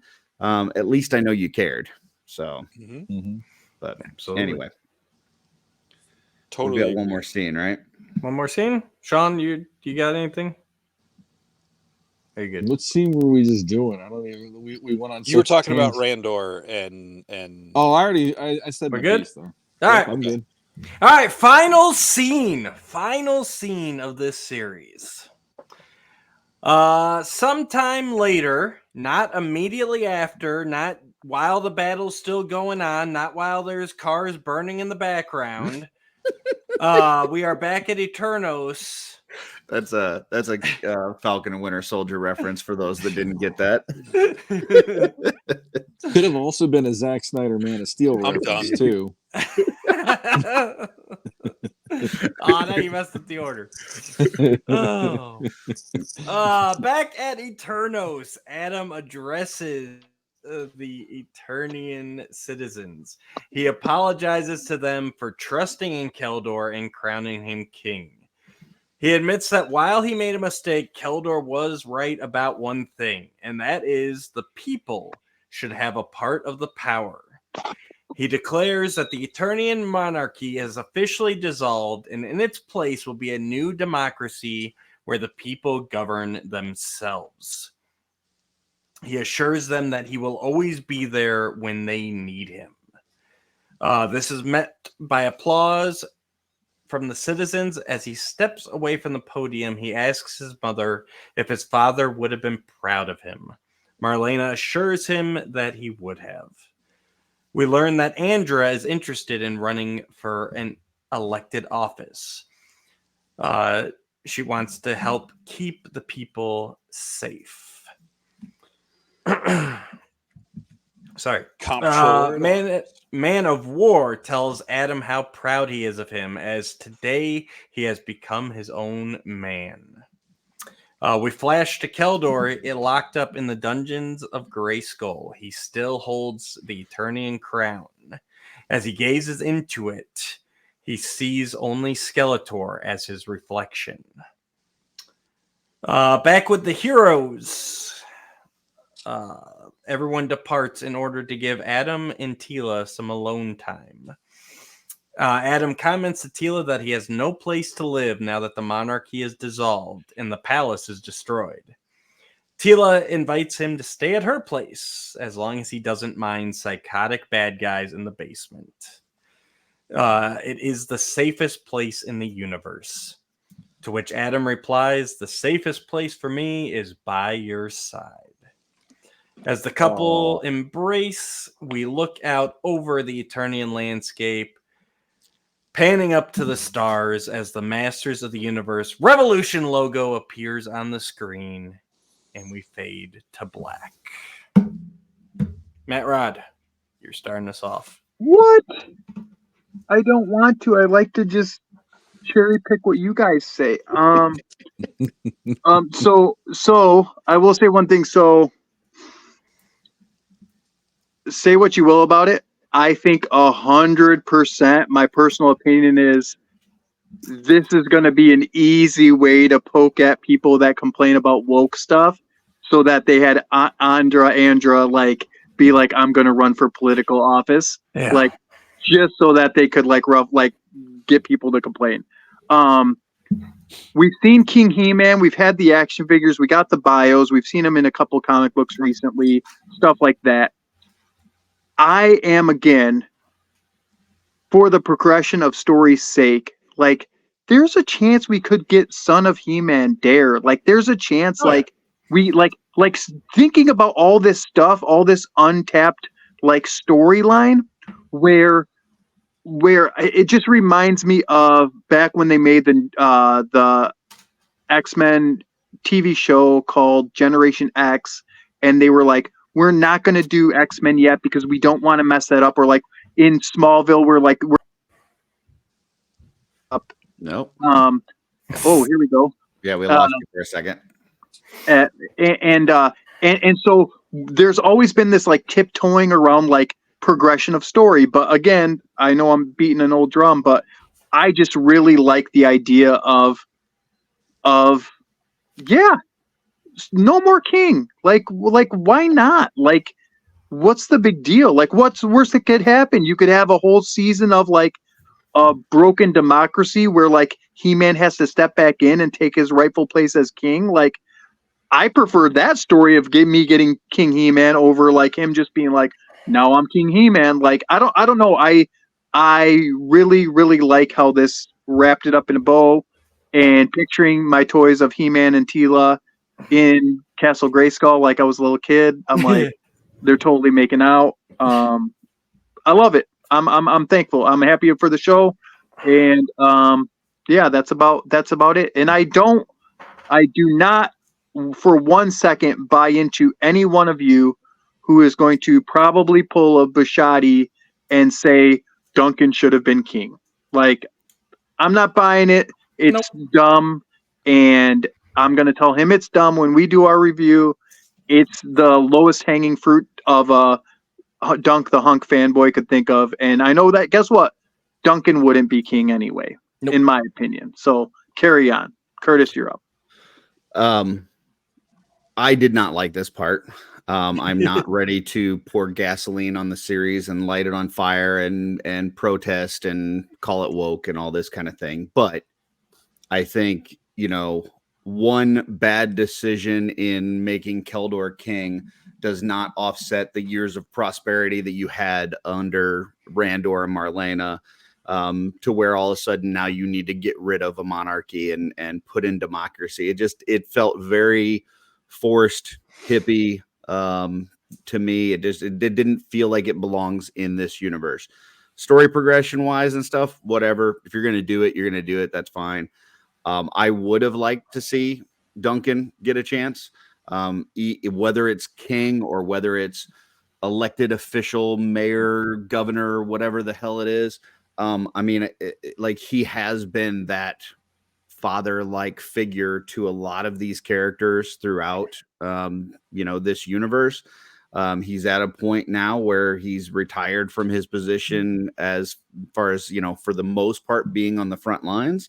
So I think it's a good, he should have been that choice anyways in the beginning. So, yeah, I think he would have made a good spot on this. So like I said, I don't like it. I'm not a big fan of we made one bad decision on king, and so now we're going to do away with the whole monarchy and throw everything in upheaval and try this thing that we've never tried before while everything's already in ruins. It does not sound like a great idea to me, but who knows? Maybe it leads to something else, and eventually we do get King He-Man or something thereafter. So, yeah. So that was my thoughts. Like I said, I don't think it ruins the series. I think the series was absolutely amazing. I just thought it was kind of a cheesy way to end it. So I can agree partly with you, Curtis. I don't mind. I've never cared for the King He-Man idea. Like, to me, if Adam's gonna rule, it's gonna be as Adam. But that's just me. That I know that's me being nitpicky. But Curtis, Adam is no more, right? Exactly. We're going to get to that.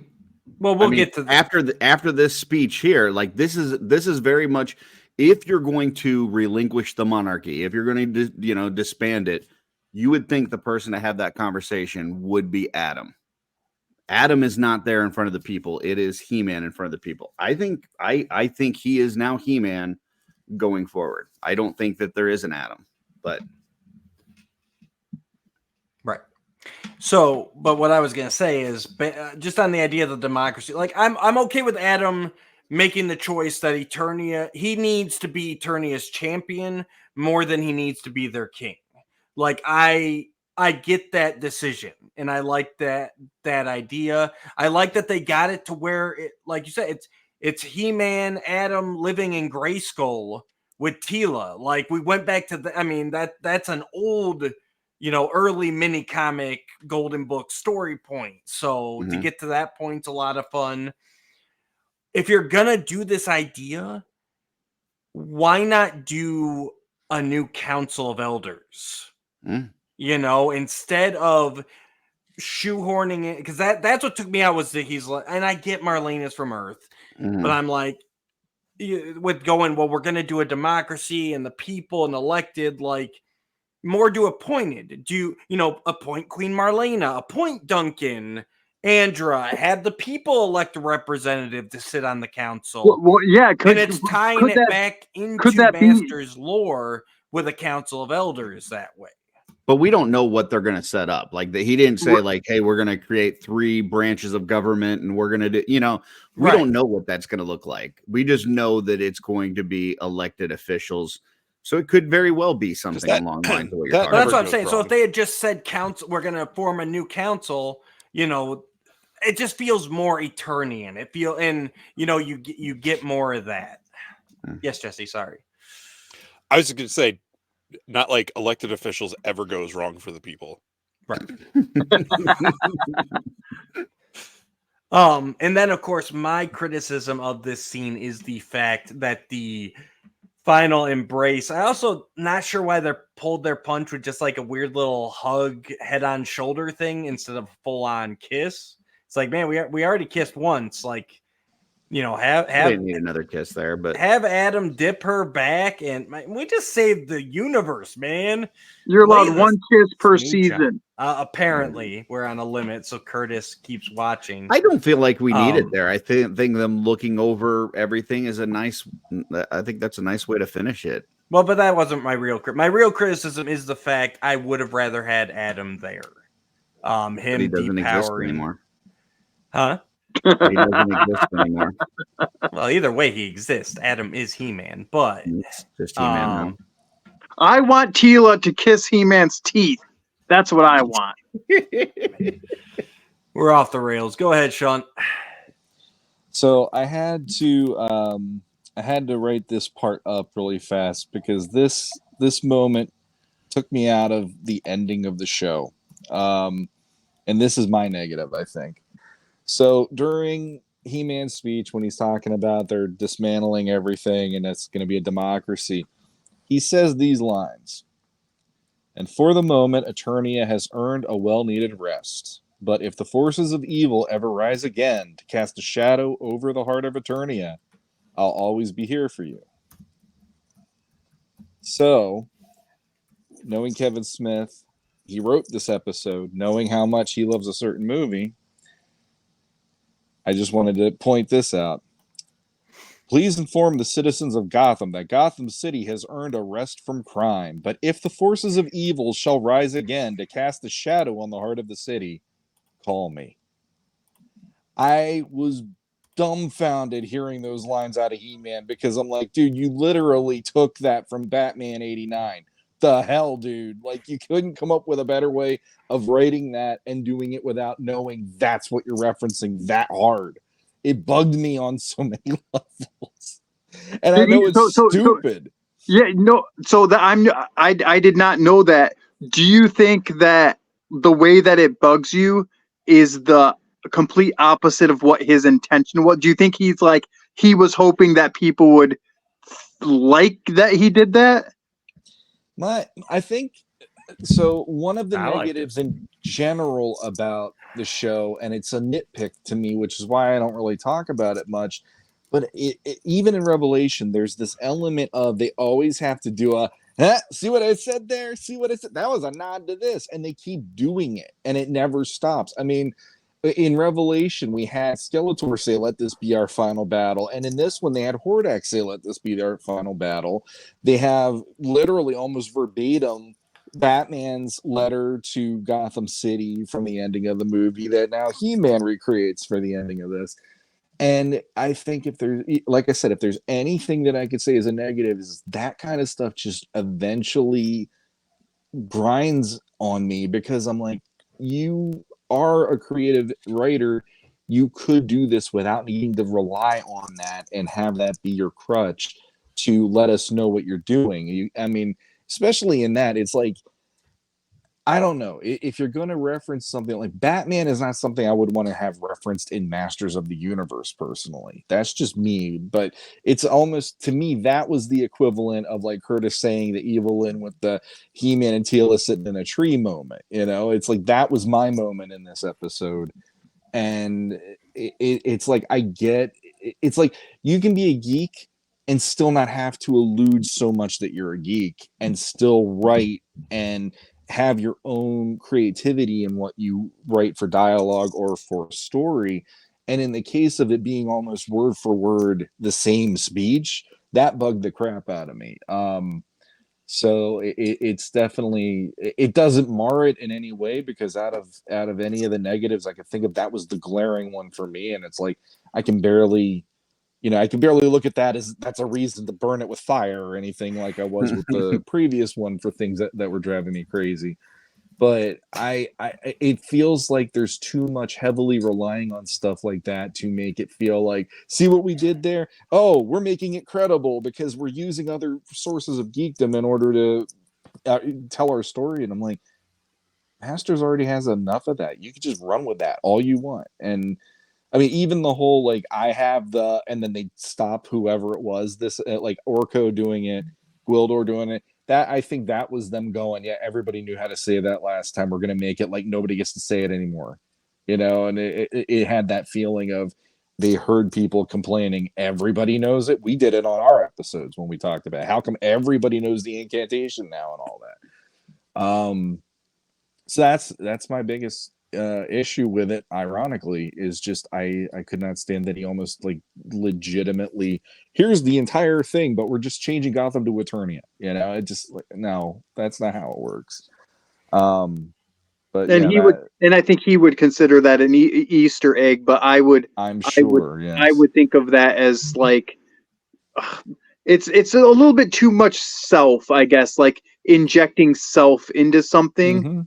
You Yeah, know, because if you know of Kevin Smith, you know his one of his favorite characters is Batman. You know, Head and Shoulders is Batman all the time.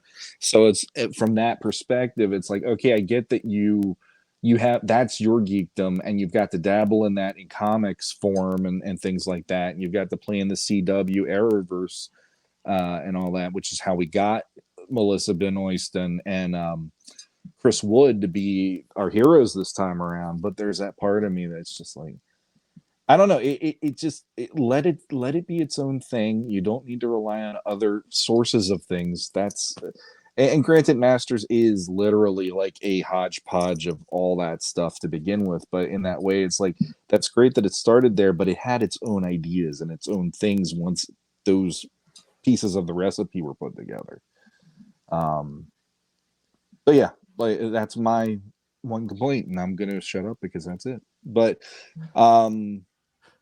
actually, no, I'll just say really quick. It did surprise me they went democracy, but at the same time, progression made me go, all right, let's see, let's see how that pans out, and then maybe 2 years later we'll find out they go, no, we're going back to the monarchy. You people suck. You know, it just means I don't know if anybody's voting for Andra after her An audio spot or is it mine? after her vaccine situation. yeah. Hello? Hey, Jesse. You good? Hello? Okay. Hey. I don't know what just happened. Hi. You interrupted Matt and Sean talking. That's what just happened. I'm sorry. It got quiet. I was like, "Is Sean done? Do I talk now?" And then I'm sorry. Sean is done now. You can. I'm done. Yeah. Yeah.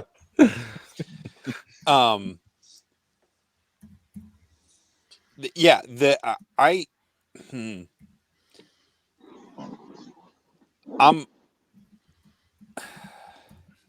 Okay. no. Mhm. I Yes. liked that. Good points all around. I'm 100% on board with Curtis that Adam is He-Man now. Like that they are one and the same person. I think the whole thing where Man at Arms says you became your own man today. Like I think that was, and I agree with him that that's why He-Man was there presenting to the crowd, not Adam. You know, because like now everybody knows. Like I know before it was like it's 2-1.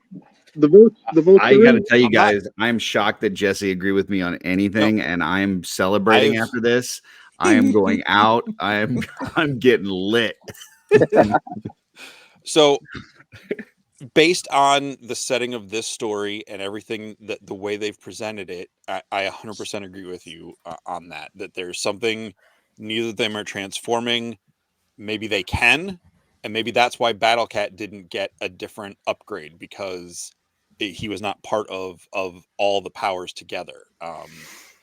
That said, I don't mind that He-Man has decided to step away as leading them. I think they're like, oh, my castle's destroyed. I'm out. Good luck voting on people. You don't know what voting is, but you'll figure it out. And now that I know about that speech from Batman, like part of it sounded familiar, but like I couldn't place it. I don't. Those words don't stick in my mind as much as they do Sean. So, like that does kind of bum me out a little bit. But not to the point where it ruins anything. But just the whole, like, It seems you know, if you lazy. would've- it seems lazy. The whole just like, oh, we're gonna do the democracy thing, and you guys get to vote, like, and everybody cheers. It's like, do they even know what the hell that is? Yeah. It's like, hey, people, I am going to give you pizza, but you have no idea what cheese is, or tomatoes, or bread. So get excited. You know, it felt so out of the blue, like we've got to end this episode in 5 minutes. So boom, Bob's your uncle story over. I think I am totally on board with the idea of him setting up, like, you know, them like, look, we're going to merge into a different era. Like, I'm not going to be the only one to lead you. We need to have, like you said, like the council or some sort of like group, you know, and we want to hear like introduce the ideas. Because like you said, they know they're not writing the show for 4 and 5-year-olds. Mm. You know, and I didn't care. Like the only reason it bugged me that Andrew was like, I'm going to run for public office is like, he just announced this to everybody. Like, where did that come from? Like, Well, it came from exactly where I'm saying though. It's like none of that stuff matters. No. It's literally just to poke at people to like get them pissed off about it. And part of me is like, well, she's already like an official. She is Man at Arms. Like, yeah. And Duncan is the Man of War. Like, she's there for the city. He's there for bigger issues. Like, they're part of the council. Like, you know, if she would have been like, I want to step down as Man at Arms and like help the people, that would have been a totally different thing. But I will agree with Matt, it came out of nowhere. I will agree with Matt though that I did see some people lose their absolute effing minds about the first punch of just democracy, and then the second punch of it being her, a character that they're not fond of anyway, which I'm not even fond of her either. And I'm right with you, Jesse. Story progression. If she would have been like, even if she wants to run for some sort of whatever, like she was saying, even if she would have said like, I was part of why everything got jacked up by like helping Keldor. Like I want to redeem myself. Like at least give it a little bit of me. But I think it was literally, and I don't believe, I don't fully buy into the whole like, every studio has like all these woke people, and then they want certain things and they want certain agendas and stuff like that. I don't believe fully in that stuff, but I do definitely think that like the writers in the writers' room and all the people that do like whether they lean politically liberal, whatever, blah blah blah. I definitely think they were like, this is going to be funny. This is going to stir people's emotions. And We know it doesn't mean anything because season 1 of next season it's going to be just the Council of Elders, but it's going to be a throwaway line to us. Like I think that was a poke in like we did a good enough series that we can throw this one little jab out there and it'll still be okay. And I think, with Revelation, it was hard to figure out which ones were the people with true legitimate concerns and which ones were like they were looking to hate it. With this series, it's a lot easier. Like when you see somebody bashing this series, you can tell right away you did not want to like this because there is a lot to like in this series. Well, but I think you're right. I think it was really thrown in there, I think, to identify which people out there are just jerks. And it did a good job of that. Am I the only one who took that though to mean like this is how we sideline the Andrew character? No, because I didn't get that at all. That's the way I took it. So then, this is a way to make her seem important after you just took a whole series of not really giving her any time to develop. But I think it's setting up to where we can go. She's like, "Oh, I'm going to run for political office." So then, when next season comes along, it's like, "Well, where's Andrea? Oh, she's in meetings." Well, you know what I mean? She's like running things. She's like the king, basically. Like she'll be the. It's a democracy, so there's going to be lots of. Okay, so she's the president. That's still a lot of freaking power. All that you have to do, all you have to do is point to the prequels. People hated Jar Jar, and what did they do? They made him a senator. It was ineffectual. He was the only one that managed to do the one thing that Palpatine wanted the most, and that was it. And otherwise, he just literally walked onto a scene and walked out of the scene half the time. So as far as I'm concerned, that doesn't mean anything, because if they do make anything after this and they have it be from a government standpoint, I'm going to sit through it rolling my eyes as much as I did when I watched Phantom Menace and all the other prequels, because I didn't want a civics lesson when I went to a goddamn Star Wars movie. I don't think they'll do that. I think the politics will be over there. Yeah. So this is their way to like, okay, we know she wasn't the most well-received character, so we're not gonna like kill her off, but we're gonna put her over there. And I doubt she's going to be a high-ranking person within that, though. I just don't know that you needed to even address that. If you're planning on just kind of sidelining her, I don't think you even need that part in there. I think Matt, I agree 100% with Matt right here. I think this is just a punch at the jerks that are out there. They wanted to pull the trolls out and really clearly identify which guys out there are just the jerks. Yeah, well, who are the trolls? If they like, let's pretend this scene doesn't happen. Who are the trolls? Like, what are they? What are those trolls complaining about in this series? Honestly, if they don't do that, there's literally nothing. Most of what I've seen is rehashes of Revelation issues, just projected onto Revolution. Like what ones? Like Tila being too strong. Tila being the prominent. The chicks do everything. It's like you obviously did not watch Revolution at all, and you're just trying to drudge up old arguments because you think they're still gonna stand. I've seen a few of the Kevin Smith filmation things, but so I want to get to I want to get to the meat and potatoes though. We got one vote, Dooch. Adam exists, Prince Adam exists, technically dual identity. We got 2 votes, He-Man. Ponytail He-Man is the only person, and Tila's probably the only one that still calls him Adam inside the Castle Grayskull bedroom. And then Sean, where are we at, buddy? You're just saying if he can transform back or not. Can he transform back, or is he all-time He-Man now? I would honestly be thrilled if it was all-time He-Man, for the fact that I just always wanted him to be He-Man, like the mini comics when I was a kid. So, but is that the way you're voting? No, I honestly do believe there is something about that within the way this is set up now. Because the other thing I was thinking while you guys were having that debate was, now that everybody knows, what the hell's the point anymore? The only cool thing about that is for us. The only cool moment for us is we know when there's danger, he's literally going to flash that sword and do the incantation, and we're going to get the Bear McCreary thing, which I love. I love the Bear McCreary. But when the secret's gone, there's no need for a secret identity. At this point, like the weirdest moment in this show for me probably was when they're literally in hell and he's addressing Scareglow as Adam, and he just rips the sword out and just goes for it right in front of Scareglow. It's like, let's just ditch the middleman this time. He call him Adam or He-Man, doesn't matter, and just make him go into every situation as He-Man. And if it's a whole thing of he has to relinquish it or else he goes crazy, like in maybe they can address that and just go, okay, he doesn't have that issue because Teela is now so powerful as a sorcerer, she can counter that, so he can always be He-Man or something. I don't know, but I've always wanted that though.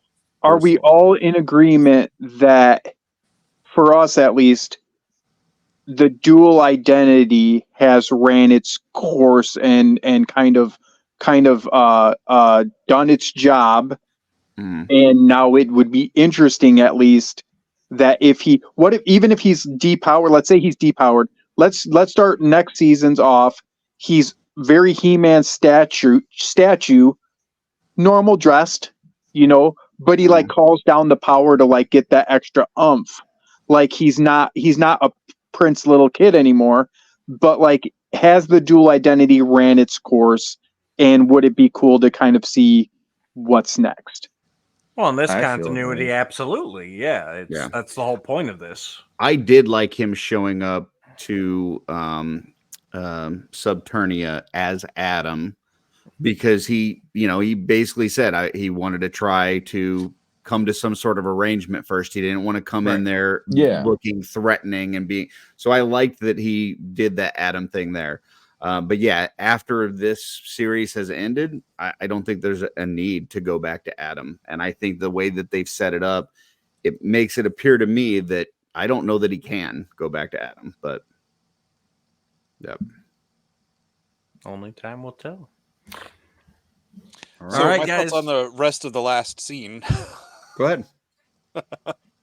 Where I love that Keldor's sitting in that thing and he sees Skeletor, because I think that answers the question, like, does he remember? Yep. So I mean, I think he definitely has all those memories and experiences and everything. And the fact that he wants to be Skeletor again, because like when he turns into Skeletor in that flashback moment where he gets the Havoc staff and you see his skin and everything melt away and he becomes Skeletor, like that looked like a painful, agonizing moment. So, there's a lot of potential to see, like I don't need him to be redeemed and become like a good guy. Hell no. But I don't need him to be like the bad guy. I feel like I also don't need Adam or He-Man, whoever he is, to kill him. Like I think having him be depowered and just like a Weasley guy in the cell, or to whatever's going to come next, and I'm with Curtis again. I don't feel awkward watching kissing and animation, but like it's usually like, especially like the Batman animated series and like the Superman, when in that style of animation, which I love, it's always weird when people kiss, because it's just like you just have two pieces of paper just smacking against each other, and it's just like what, why, and then there's always like weird like lip smacking noises going on. It's like, okay. So I think that's the new term. That's the new term. We're smacking paper. But in that moment, like they're already together. We know they're together, and just having that moment of just having like the connection, the head on the shoulder. I think that's a nice. Like she just invited him to come live with her. Like we know where this is going. So I think having that moment and like looking out over the things was good. Again, it's offset by the like, hey, democracy, it's all you. But yeah, it's weird when they have those kind of speeches like right after a big battle, isn't it? No, it's the fact that the speech came from nowhere. Like no one was talking about democracy. Everybody liked the king. Really, everybody speeches was that came out of nowhere, huh? I know what you're trying to provoke, but it has nothing to do with this scenario. All right. You already established this is days later, and there's no cars. Okay. But yeah, I like where it's going, what it's setting up, and I do hope we see more of it. Well, boys, that was the final scene. So you know what that means. It's time for us to rate. Oh, wait, no, hang on. We got an epilogue, apparently. Mm-hmm. Let's see here. What happens here in the epilogue? Important We stuff. I was waiting for Curtis to overturn his desk if you were No, going to go. he prefaced it. He let me know. Don't freak out. I still think he was pretty close to freaking out. This much. This much. Epilogue. We are on a strange planet somewhere in the cosmos. We see Zodak surrounded by an army of cosmic enforcers, including many familiar faces: Strobo, Zodak with a K, Xanthor. He is explaining that today we learned a lesson of balance. As we see Evelyn standing before him, he applauds her for successfully completing her mission. And in doing so, she has earned a position as a cosmic enforcer. She is given a blue helmet. We are then on Horde World, where we see Hordak's corpse in a healing tank. For the first time in animation, we see Despara, who assures Hordak that soon Horde Prime will make him whole again, and once that is done, they will revenge on Eternia, and especially the He-Man. Curtis, would you mind kicking us off?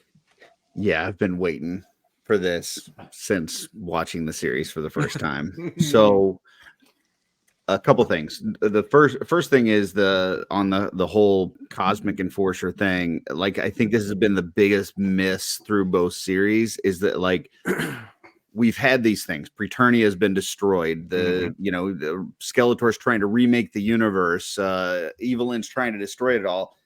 And where are these cosmic enforcers that are supposed to keep the balance? Like, they've never shown up. This, at least for me, was like, hey, they've been watching. They've been overseeing, and if it would have gone too far, they, something would have happened. They would have stepped in, whatever. So that part of it, I liked, that they at least acknowledged that the cosmic enforcers are there. Spoiler alert, or whatever. Side note, I love the cosmic enforcers. Like, this is my favorite part of Motu. And I specifically like Xanthor. And the reason I like Xanthor is because he has this redemption story within Golden Disc of Knowledge and Filmation, where he did some bad stuff. He aligned himself with Skeletor. He got punished for it, but then he works to redeem himself and becomes a cosmic enforcer. Very much in line with what we've seen through Evelyn through these two series. I think their redemption tales are very much a mirror of one another. So her ending up in this spot and being inducted into the Cosmic Enforcers and given a helmet is perfect. I think this is a great way to solidify that she has now earned her way into the good side. She is good now. But even a little bit off of that, she's not really good. She's one that that has balance. Like, she can see both sides. So I love that one. The other cutscene, I'll be honest, I really don't care about. I know that's the one that people are really going to focus on, the Despara, and that could lead to She-Ra and all this kind of stuff, and the rights stuff and all this kind of thing. And Hordak is whatever. I don't really care. The secondary cutscene, I could care less about. The whole putting that final pin in because to me, these two series were about Evelyn. Like, she is the primary character of these two series. And so putting that final pin and giving her that final reward for her redemption is the nice pin on the series. I like it. And if we get more Cosmic Enforcers, like if we get a spinoff or something, man, I would eat that stuff up. So yeah, that for me, this is what it's all about. So for me, don't say that too loud though. You say Evelyn's the main character, you're gonna get some trolls out here on you, man. I wouldn't say she's the main character, but I think her story arc is the most important story arc of the series. Well, both seasons ended on Cliff, or it's her, so yeah. I tend to agree with you there. Sorry. I don't know if I can go that far, but I will agree she has had a tremendous character arc. And like I said earlier, it's not necessarily one I want. Like I never sat there and like I really wish that Evelyn would go through a redemption arc, but they did a good job showing her redemption arc. So I do appreciate it. I can live with it that she's going to become a cosmic enforcer. It makes sense, and it solves my little issue when we're first at Dark Smoke, and she's just kind of like, yeah, well, the Trolls know I'm here, and Granamir, and so anyways, about Ka magic, and it's like, no, wait a minute, like we need a lot more. And like you said, having this scene at the end really buttons it up, and it's like, okay, now it makes sense. Like you said, Zodak's been watching this whole time.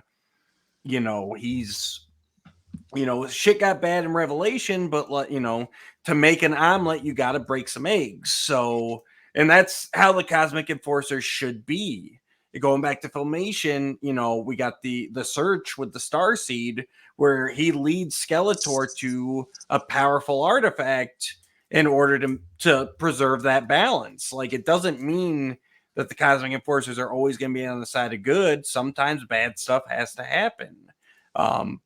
But luckily they, Evil Lynn was able to help. She was able to get Granamir to help, because without her, Tila never gets the Ka magic and is never able to get Preternia back and never able to bring that balance back. So it makes perfect sense why Zodak stepped in and brought Evil Lynn to Granamir ahead of time. Because I guess I never thought about that full circle then. Yeah. So just the idea that she broke heaven. There needs to be a heaven and hell for balance, and she needs to be part of what fixes that. Yep. Without her, it can't get fixed, and Zodak sees that, and so he makes sure that she's there where she needs to be. And I even like how they did Zodak, where he's kind of got like this star thing. He's a little bit spectral, like that was really cool. Really great animation there. And then, of course, to go to the Horde world. And obviously, I felt, while it was a great scene, Hordak dying that early did kind of leave me like, oh, there's so much more they could have done with the Horde. So then to see that he's obviously getting healed up, he's going to be back. Like, I'm like, okay, now I'm origin of Dispara. And that just really excites me where that can go and the doors that it opens up. And to know that we're not done with the Horde yet. Because they were really just kind of a footnote in this season. So I'm glad that there's still the opportunity to explore them in depth.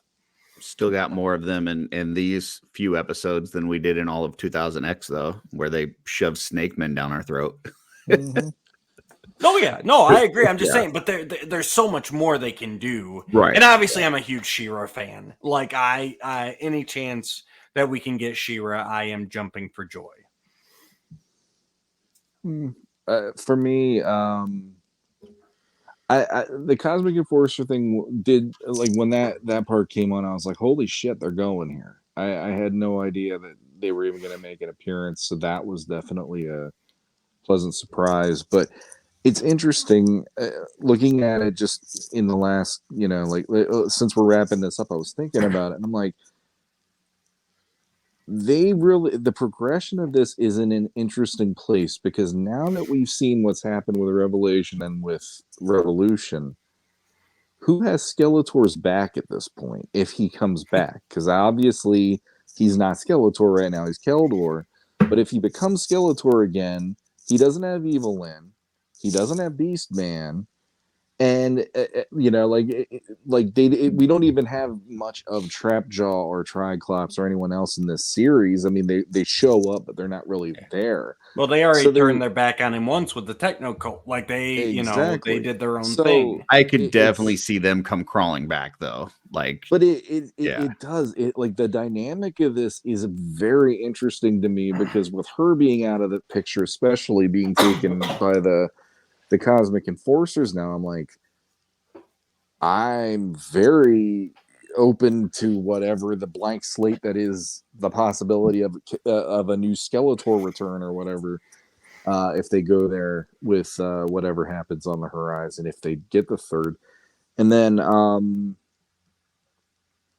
when it comes to the Despara bit, the only thing about it's like, okay, that's cool, and it's a great storyline in the comics. My only thing with that's going to probably drive me crazy until we finally get a preview or something is, depending if they get the rights, there's going to be so many people that are just going to keep on asking about when She-Ra showing up in this, and I've already seen so much of that already with this that I'm just like, can we just like, do we need to literally have a legal disclaimer before these episodes to say She-Ra won't be in here due to rights issues? Please stop asking. Enjoy the show, because that drives me nuts after a certain point with how social media works. That's just see, I think they've already got the rights. I think they've already got it all figured out. Like, well, I don't think you introduce Despara if you can't go all the way with it.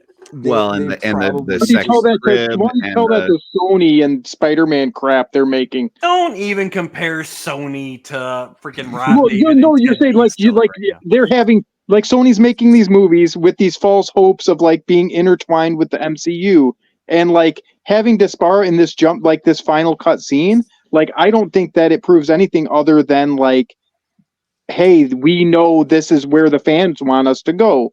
Like, I don't think, I don't even, sorry, I don't want to tell you what I think because it's not my turn. I'm going to shut up now. Curtis? No, I'm good. I don't know. It's just, there is a part of me that's like, okay, it would be amazing if they pulled it off. But the other part of me is like, if they don't pull it off, I'm gonna probably not want to be on social media leading up to the next one and hearing how many people want to see. Is it Adora? Is it She-Ra? And if we know that it probably isn't, I'm just gonna get frustrated. I don't that know kind if of they've stuff drives me got nuts. the rights yet. I would say that they're probably close enough that they were able to play this card and figure, okay, if we don't get the rights and we've got to do another series, we can make it through a whole series with just this character being Despara and not introducing She-Ra. But if we do, then we can always do that. I think it gives them a place to pivot, but I don't think that you introduce the whole like second crib with the unicorn stuffed animal and stuff if it doesn't at least look like you're going to be able to get the rights. Exactly. So it wasn't necessary. So by the fact that they did it, just yeah. Anyway, go ahead. Sorry, Agreed. Jesse. That's okay. I don't know enough about Zodak and the Cosmic Enforcers to be as excited about Curtis is as excited about it as Curtis is. Is that a sentence? Mm-hmm. That was a sentence. Okay. Good job, buddy. But I love that scene. Like seeing her, like I don't know enough about them to know how heavy that is, but the way they did that scene, like I feel like it was conveyed very well. Like, especially since they have not done anything with them in any of these Netflix Kevin Smith series so far.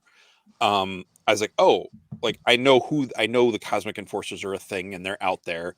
So seeing her like kind of facing judgment is like, oh, where's this coming from? And I'm like, it's kind of cool. I was like, Curtis is gonna love this. And when they give her the helmet and it like materializes for her and everything, I was like, okay, I don't fully know what this means, but this is really cool. And it is a way to kind of, if they're not going to bring the Cosmic Enforcers into the bigger story, it is a way to kind of off-put Evil Lynn, which I don't want them to do, if you don't have her wavering anymore. So it's like, you know, if you know, she's definitely good. So she's not just on He-Man's side. She's out there in the larger universe. So well, and if nothing else, you at least acknowledge that they exist in this universe, because we have not heard or seen anything about Cosmic Enforcers in this Kevin Smith world. So I like the fact that at least they acknowledge they're there, you know? Right. But also, like, if the threats come, like Sean said, without Evil Lynn there to back up, if Skeletor makes a return, or if Keldor tries to return as Skeletor, Who's he got? Well, like Evil Lynn's not there. She's not going to fall for it again anyway, but we're not going to have to worry every episode. And she's not just going to be on He-Man's team where like she'll probably be on his side when he needs help, unless he's doing something wrong. But I just thought that was really cool that they set up that kind of bigger expanse. Sean just had a thought. The only thing I just thought of, sorry, but so what if the Cosmic Enforcers, if she takes the role, what if they tell her we need Skeletor back? Because now that he's conquered both the Horde and he conquered Keldor, we have to have some, and they don't know about what's her. I mean, I'm sure they do, but they're like, that isn't a threat compared to Hordak or Skeletor. If they go to King Hiss, I'll fucking throw my TV out the goddamn door. But sorry, Legends of Grayskull, I know family friendly, but my kids hear me say that in front of them. When I get we made it pretty far. anyway. We did pretty well. Yes, yeah. I don't know that we did. I'm pretty sure we. 215 on the nose. He's starting to throw bombs out. I literally I keep thinking that could be what they do, because if they do, I'll be like, holy crap, they did it. But it makes sense. It's like you took out two main bad guys in one show. Like, what if they go, you can't do that, you need to have somebody here, even though they're working on fixing Hordak. But what if they're like, well, we need Skeletor, for one reason or another, and they make her fix him? That could be and have her be like, this is a crisis of conscience for her to know that he wasn't on the board now, and now she's got to make him again. So sorry, but please continue. No, that's where my mind went with what you were just saying. I'm like, holy crap, what if that is something? Yeah.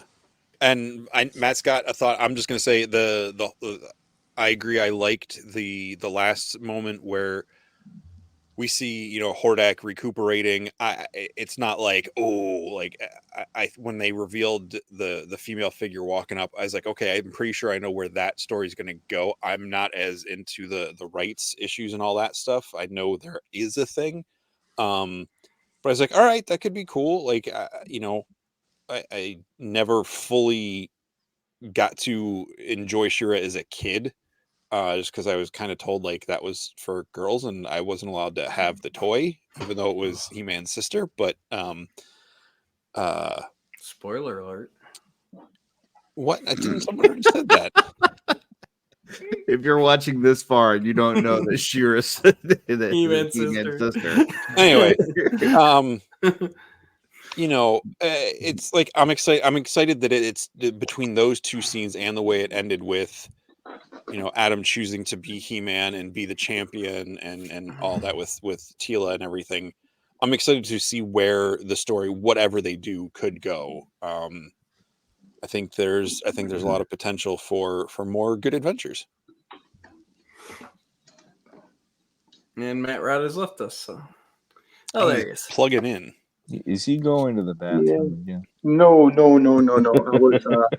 was seeing if I had a cord for my phone, but I probably don't. But I think I got enough left. I got enough juice left. No, my I'm running around the house. Okay, go in the basement. Okay, so Jesse, I'm right with you and Sean. Like, all of a sudden, I had the idea. Like, picture this, Kevin Smith. You better be watching this, Teddy. You better tell Kevin Smith to watch this. Like, Evil Lynn the Good. She puts on that helmet. She's a new character. She don't remember everything. Like, she might have flashes and pieces of it, but kind of like how Keldor's a new character, and of course he's going to have flashes and pieces of Skeletor because he sees the reflection in the crown or whatever. Like, what if she's like the Cosmic Enforcer? She puts that helmet on, and she's like evil and neutral, like, neutral Lynn. I don't have an opinion on this. I've got to recreate Skeletor and get him the Havoc staff back type of character. Like, the possibilities of new characters using old characters, like, that's really cool. And like, Curtis, I'm right with you. Like, when you were describing that story of which character is it? Xanthoor? Yeah. It actually reminded me of everyone that was upset about Uncle Ben not being in the new Spider-Man movies, but by the third or fourth or the third Tom Holland movie, it was actually Aunt May. Like the whole arc was Aunt May, like filled that space. Like it sounds like you're saying, like Eva Lynn filled this arc of this new cosmic enforcer in parallel, that guy. And I love the idea of the cosmic enforcers. I definitely think that there's still like some really good kind of like it's going to be harder storytelling because again, even thinking about it, it's like, okay, well, that good guy has too much power. Now I'm going to beat him up, and like, okay, now I'm going to help him because he's my friend, and so I'm going to beat those guys up. Like, there's still a lot of gray about it, but the fact that but because there's that gray about it, and like I don't understand it, like, dude, that council opens up and we get freaking Strobo up there, and like Lynn's there, and like this is Lynn's journey. Like she's getting this helmet, like it was really really cool from a creative standpoint for me because I'm like picturing like, dude, we're about to get, you guys are probably already making customs of freaking Cosmic Enforcer Lynn. Like it's gonna be awesome, like where this goes.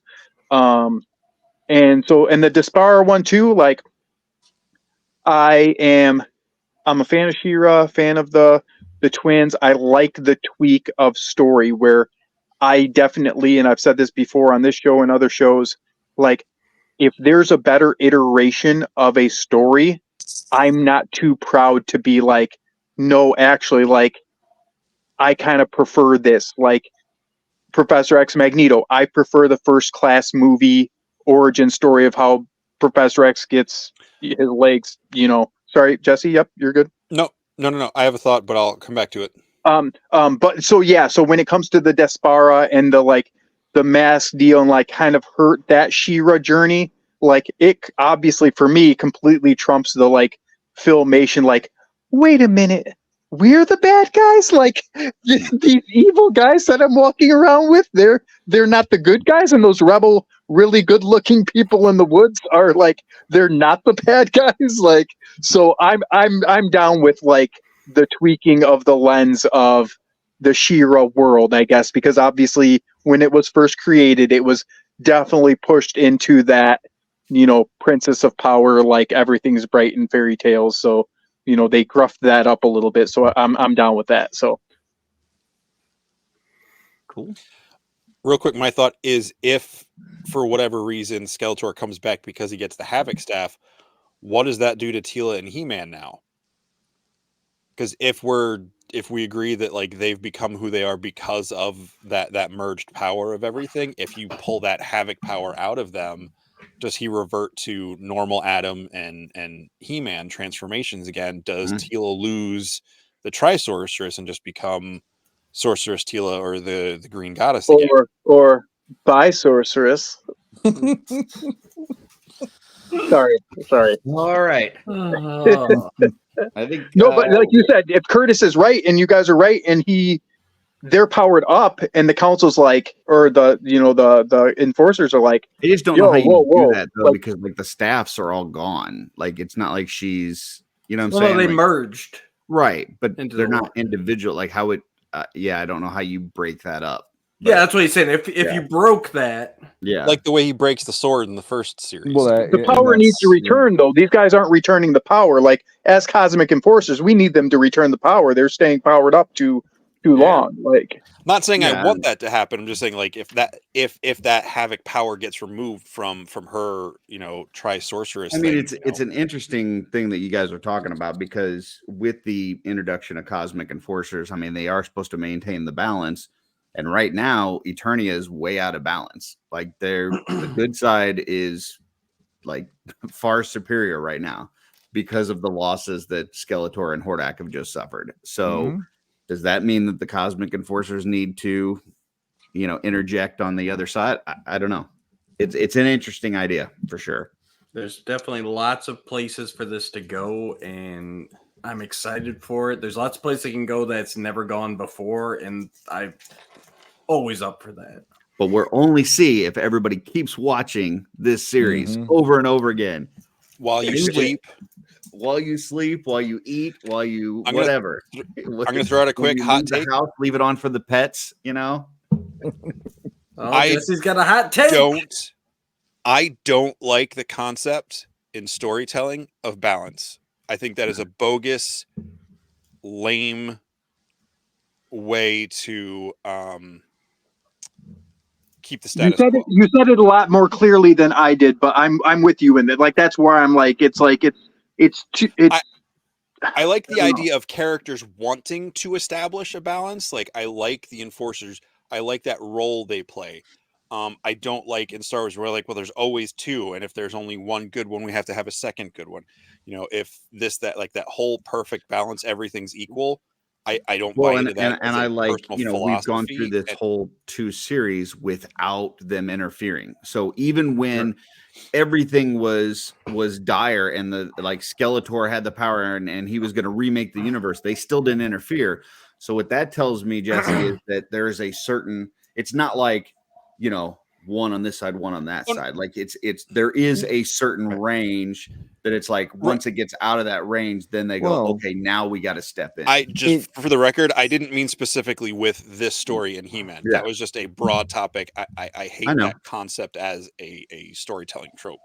But it's like I brought up earlier. Who's got Skeletor's back now if he comes back? And all this, it's like there's literally everybody scattered to the winds for the bad guys at the end of this. There's so also that a bunch is of like bad guys that we haven't seen too, though. That like, well, I mean the ones we haven't been focused on, I'm not really seeing them doing much that's going to interfere later right now due to everything. I mean, the Technovirus is gone, Triclops, Trapjaw, too bad they're all free again, but they don't have anybody harnessing them. And Beastman died. He died. No.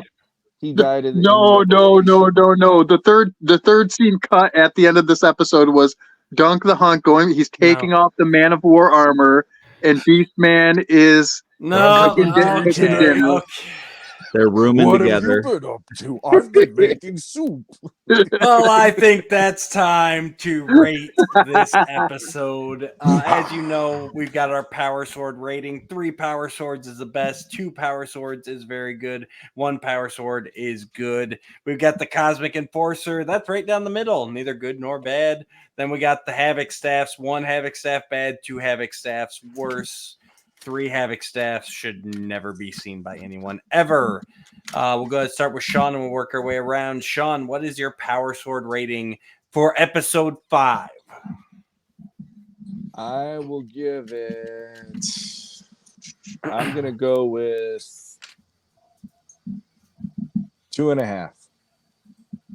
I won't go a whole 3 because I feel like there needs to be a little more work with it for some reason, but it is so good that it is so darn close to being a 3 for me. But 2.5. Jesse. Same. Oh. It's not the power sword, but it's the closest I had in hand reach. 2.5. 2.5. All right. I overall really liked it. The whole just randomly throwing out democracy thing brings it down a half point. I knew it. I knew they'd get you. I knew pizza they'd get for you. everyone. What's pizza? 1. Just a 1? 2.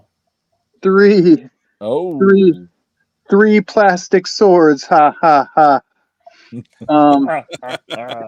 Yeah. I just the Tila and He-Man moment at the very beginning, and then capped off with the his dad helping him out a little bit at the end. For me, gives me a 3 sworder. Perfect. For me, it's 3 all the way up until the whole democracy thing. Then it loses a whole power sword. But then they show the Cosmic Enforcers, and he gets that last that last power sword back, and so it ends up at a 3. So I like Happy Curtis. Curtis tricked me. I've actually gone back and forth, but I hate to do it, but I've got to give this a 3 power sword rating. I don't like throwing that out there lightly, but this has been my most watched episode. Like it caps the whole series off so wonderfully. Yes, I still have my nitpicks about it. But by God, this is such a perfect ending, for it, and it's a great episode in and of itself. Like you can just watch it and it's just good. So now we'll go back the other way. We're going to look at the series as a whole. Same power sword rating. We'll start with Curtis and work our way back around. That's not going back the other way. We would have to start with you. All right, I'll start. For me, I'm going to go with 2.5 overall for the series. I've got a few issues throughout. It's not quite perfect, but it's so at the revelation and all my fear going into this. Can they do this in 5 episodes? Is that enough time? There's a lot of big stuff. They kept me guessing. And at the end of the day, solid 2.5. Well above my expectations. The pacing was amazing. It keeps you engaged the whole way through, but it doesn't drag, and the hits just keep coming. So 2.5 series as a whole. Well, I have been here through all 5 of these reviews, and I have followed Matt's rules, but I've got to break them because I wouldn't be me if I didn't. And so now I have to give it the best rating that a series can have, which is a Cosmic Enforcer rating. That's not how any of this works. For me, that's what it is. So it gets 1 Cosmic Enforcer. Right down the middle. Which is the best. It's above 3 power swords. No, that's not how the middle works, but okay. How it is for me. Matt. I am going to follow Curtis's rebellious nature, and I'm going to give it 3 Mossman vines. 3 full, flowery, smells like pine. Mossman vines. I love it. Jesse. I'm gonna go. Why buck the trend? I'm gonna go with the triple goddess herself. So 3 Tilas. All right. 1, 2, 3, Tila. Yeah. In other words, Jesse had 3 a power dream swords. about 3 Tilas. I wish. Sean, I'm finish this single. I'm off. allowed to say that. I will admit it, and I'll throw it out there. This is a 3 power sword for me. I did not go into this with much expectation. I was more hesitant, and at the end of all this, I want more, and that says a lot for 5 episodes, turning me completely around on this and the direction they want to do with it. So, yeah, I need more. Make it work. I would Curtis say says. on that point, though, if they do more, I would prefer another 5 episode series. Yeah, I thought absolutely. The pacing It was was a so much much better. better than the 10 episodes. The main thing is stick to the way it worked this time. Give only 5 episodes, and then you can see how they tightened it all up, and all of it flowed so much better, and they didn't put anything crazy into the end. It was all just the payoff was there from the beginning to the end, and we didn't need to go on any side quest craziness. And that was what made me go like, oh my God, they stuck the landing. It's like Tim Seeley didn't write this. This is amazing. I love it. So, and don't forget, we do have another comic book coming up that will release soon, and that will be looking at apparently the secret identity of Despara. So we may have answers on that sooner rather than later. All right. All right, boys, I want to thank you all for joining us. It's been a blast. Thank you to my fellow reviewers. Thank you to everyone out there who has watched this. And please go watch Revolution. Watch it again and again and again and again and again. Hit that double thumbs up. That's the only way we're going to get anything more. So, all right, boys. Until next time. Go watch it. Oh, come on.